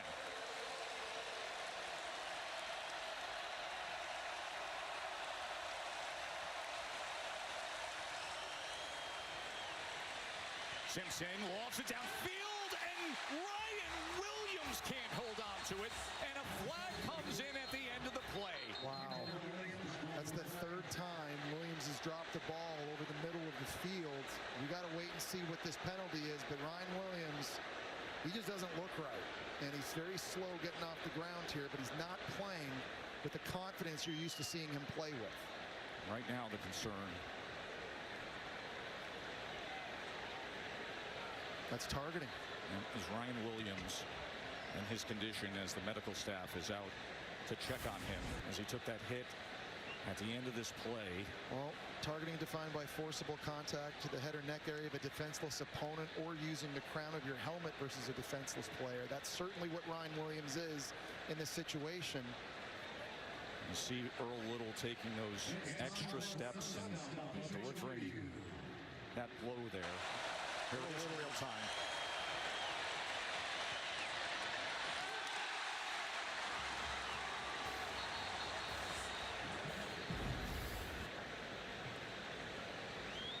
The ruling on the field is targeting. So they need disputable video evidence to overturn this. Let's go to our longtime rules expert, Matt Austin. Matt, give us your take here. Yeah, Joe, actually, anytime you get a targeting penalty, the replay official has a clean slate, so he doesn't need to confirm or let the call stand. He's looking at this fresh and making the call himself. This is definitely a defenseless player. The defender definitely comes in and attacks. He does make contact to the head. The only question here is it's a little bit of a glancing blow, but if I'm in the replay seat, I'm going to call this targeting. So that is what Matt Austin offers with his opinion. They wiped it off, no targeting. And that's big for Florida State, obviously, not just to have the penalty, but to have a key player like Earl Little Jr. stay in the game, up 2 touchdowns. He's a guy they need on the field. He has been a presence and a force. You just hope everything's okay with Ryan Williams being escorted off the field. They're having audio issues with referee Mike Roach's communication system, and thus that's why you're not hearing the call. 6:07 to play.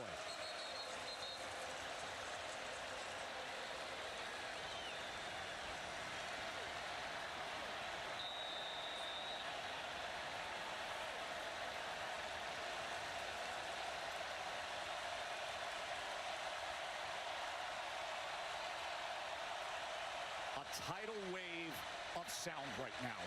On 3rd and 10, Simpson kept his footing, launches it downfield, and it's incomplete. It's going to be 4th down. Jalen Hale was the intended receiver for a desperate Ty Simpson. All right, now, if you're Florida State, you need your best pass rusher to have success. Last time it was the Nebraska transfer, James Williams getting in, number 10. Stunts and loops and twists have given Alabama issues all game long, and you know you're expecting that here if you're Alabama.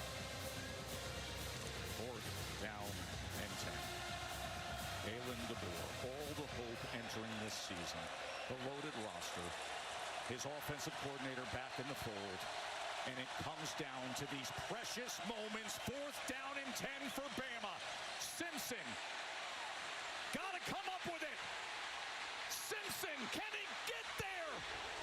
Driving to that line again, it'll depend on the spot. It looks like he may be a football shy as Rawls met him. I don't know how Williams didn't get him down. I don't know how Diggs didn't get him down. Another unbelievable effort by Ty Simpson, but you're right, Joe, watching it live, it just looked like he was a hair short. And Florida State defenders just flying everywhere. Rawls just bringing his old body into the frame to wall up Ty Simpson at the last possible moment.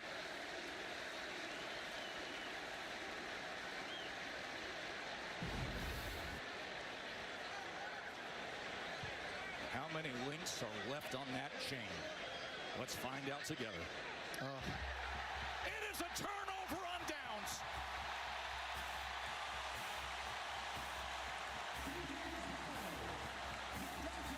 Cannot say enough about this defense for Florida State, and it's a new look. They've got a facelift. They're running a new 3-3-5 scheme by Tony White, and there's a lot of new faces in from the portal. But man, just the way they're flying around, the attitude they're playing with, it's an attitude. Yes. In the late 90s when I was on the Gators and this team was going to 3 straight national championships, their defense coached by Mickey Andrews had an attitude and a standard. And they played up to it every single week. They had dudes that got after you. And what we've seen in this game so far, Tony White has his guys playing like that. New defensive coordinator for Florida State. We have been told that the spot is under review. We will watch it again. Remember, this camera angle is not directly down the line, nor is that yellow line official.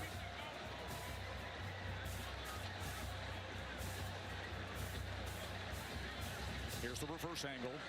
You can see the marker on the far sideline as Rolls comes up to meet Simpson. Knee down there. The question is, where's the ball in relationship to that first down marker?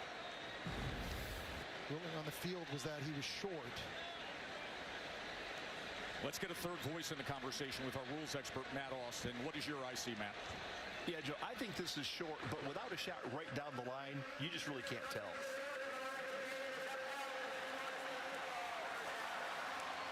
And that is the case.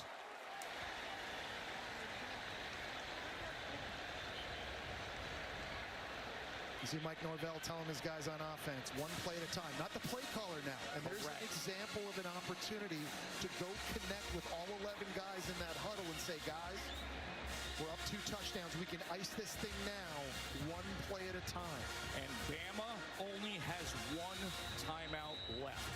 Gonna be a whole lot of Noles fans getting on that Gus bus if they put this thing away. Gus Malzahn, new play caller. Sawcha, the guy who muscled his way to the touchdown a few minutes ago, met by Deontay Lawson.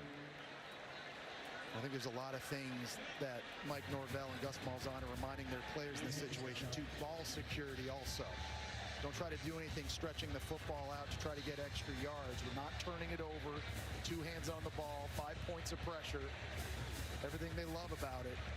What a great point of analysis you just made, because it was a conversation we had earlier today about now that Norvell isn't the play caller, that you got another head coach who's one of the all-time great innovative play callers, and Gus Malzahn. You handle that, it gives Norvell the opportunity to game manage, to have conversations with everybody. You saw him gather his players moments ago. Can this tandem of Norvell and Gus Malzahn pull off and get this signature victory? Early Castellanos diving ahead for a first down. There's just no limit to what Castellanos can do for you in the run game. He's not just an outside speed guy, but they're pulling linemen, that time Gunnar Hansen, and letting him run between the tackles. And he's getting it done. He's so explosive. And at 5'11", Joe, he's hard to find behind all those tall offensive linemen. I mean, this is a major difference, something they definitely didn't have a year ago. We saw Jordan Travis break off some nice runs, but this is a bit of a different element in this offense now because of Castellanos' running ability. Milking every second of that play clock as they keep it on the ground with Holmes. We're under 4 minutes to play. Alabama has won 23 straight season openers. They had loads of confidence coming into this season, with a roster that was built the way they wanted it to be. Kalen DeBoer was so high on the fall camp they had, even turning to Ty Simpson as the quarterback. 4 years at Alabama, a coach's son, a leader. And yet, look at these fans and those faces and the concern against a fiery, inspired, confident Florida State team. I think the biggest cause for alarm, and there's a lot of things they're going to need to correct, but they got beat up in the trenches. They did. Alabama. They're giving up 226 rushing yards in this game, and maybe some of that changes once you get Tim Keenan back at nose guard, but they've got to look at themselves in the mirror. Offensively, couldn't get it done running the football. I mean, they were completely shut out in both aspects. And I don't care what offense you run or who you have playing quarterback or who your receivers are, but games in college football are still won and lost in the trenches. And that, to me, is the biggest alarm right now for Alabama. 3rd down and 9. Here's Lucas. Jalen Lucas. And he turns upfield, and Jalen Lucas. That's a coachable moment for Florida State because you got to stay in bounds. You do have to stay in bounds. Absolutely. He turned upfield. He could have put the shoulders down. Totally. And just knowing where the first down marker is, but also knowing that the clock stops now. Every precious second counts. 1 timeout is exhausted. None remain for Alabama. They have used all their timeouts. So if you're Florida State right here, it's a 2-possession game. You kick a field goal, you make it a 3-possession game, or you just ice it right now with the first down. I think the way they've been running the football, I would do that. I keep my offense out there.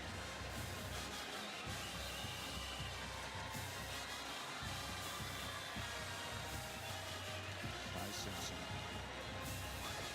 He came in to Tallahassee with high hopes, with a wide receiver room that was elite, talent surrounding him. But this Florida State team started to believe with their ultra-confident, outspoken quarterback who went out there and started to prove it, and they started to roll.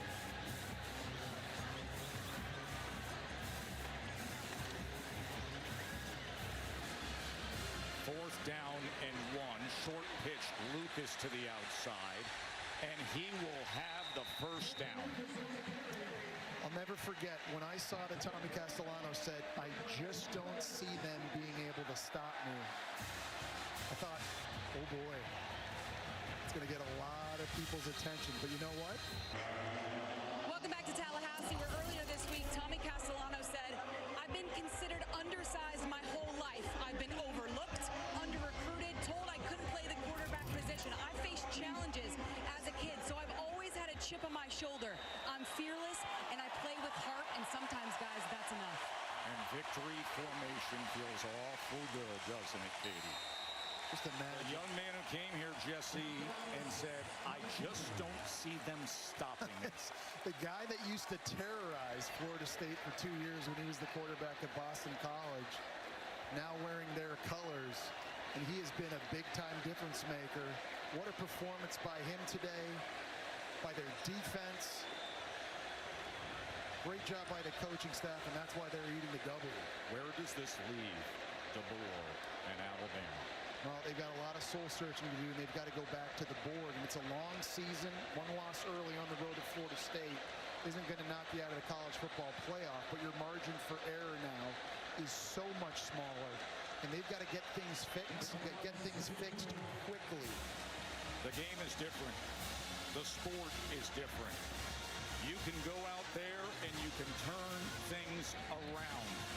And a tradition-rich power program like Florida State decided to. The man on the right is Gus Malzahn, the longtime head coach, but always an innovator, an outstanding play caller. Mike Norvell said, I'm getting on that Gus bus. And now Norvell is watching that clock count down with Tommy Castellanos and Gus Malzahn and this rebooted, refreshed, re-energized Florida State team knocking off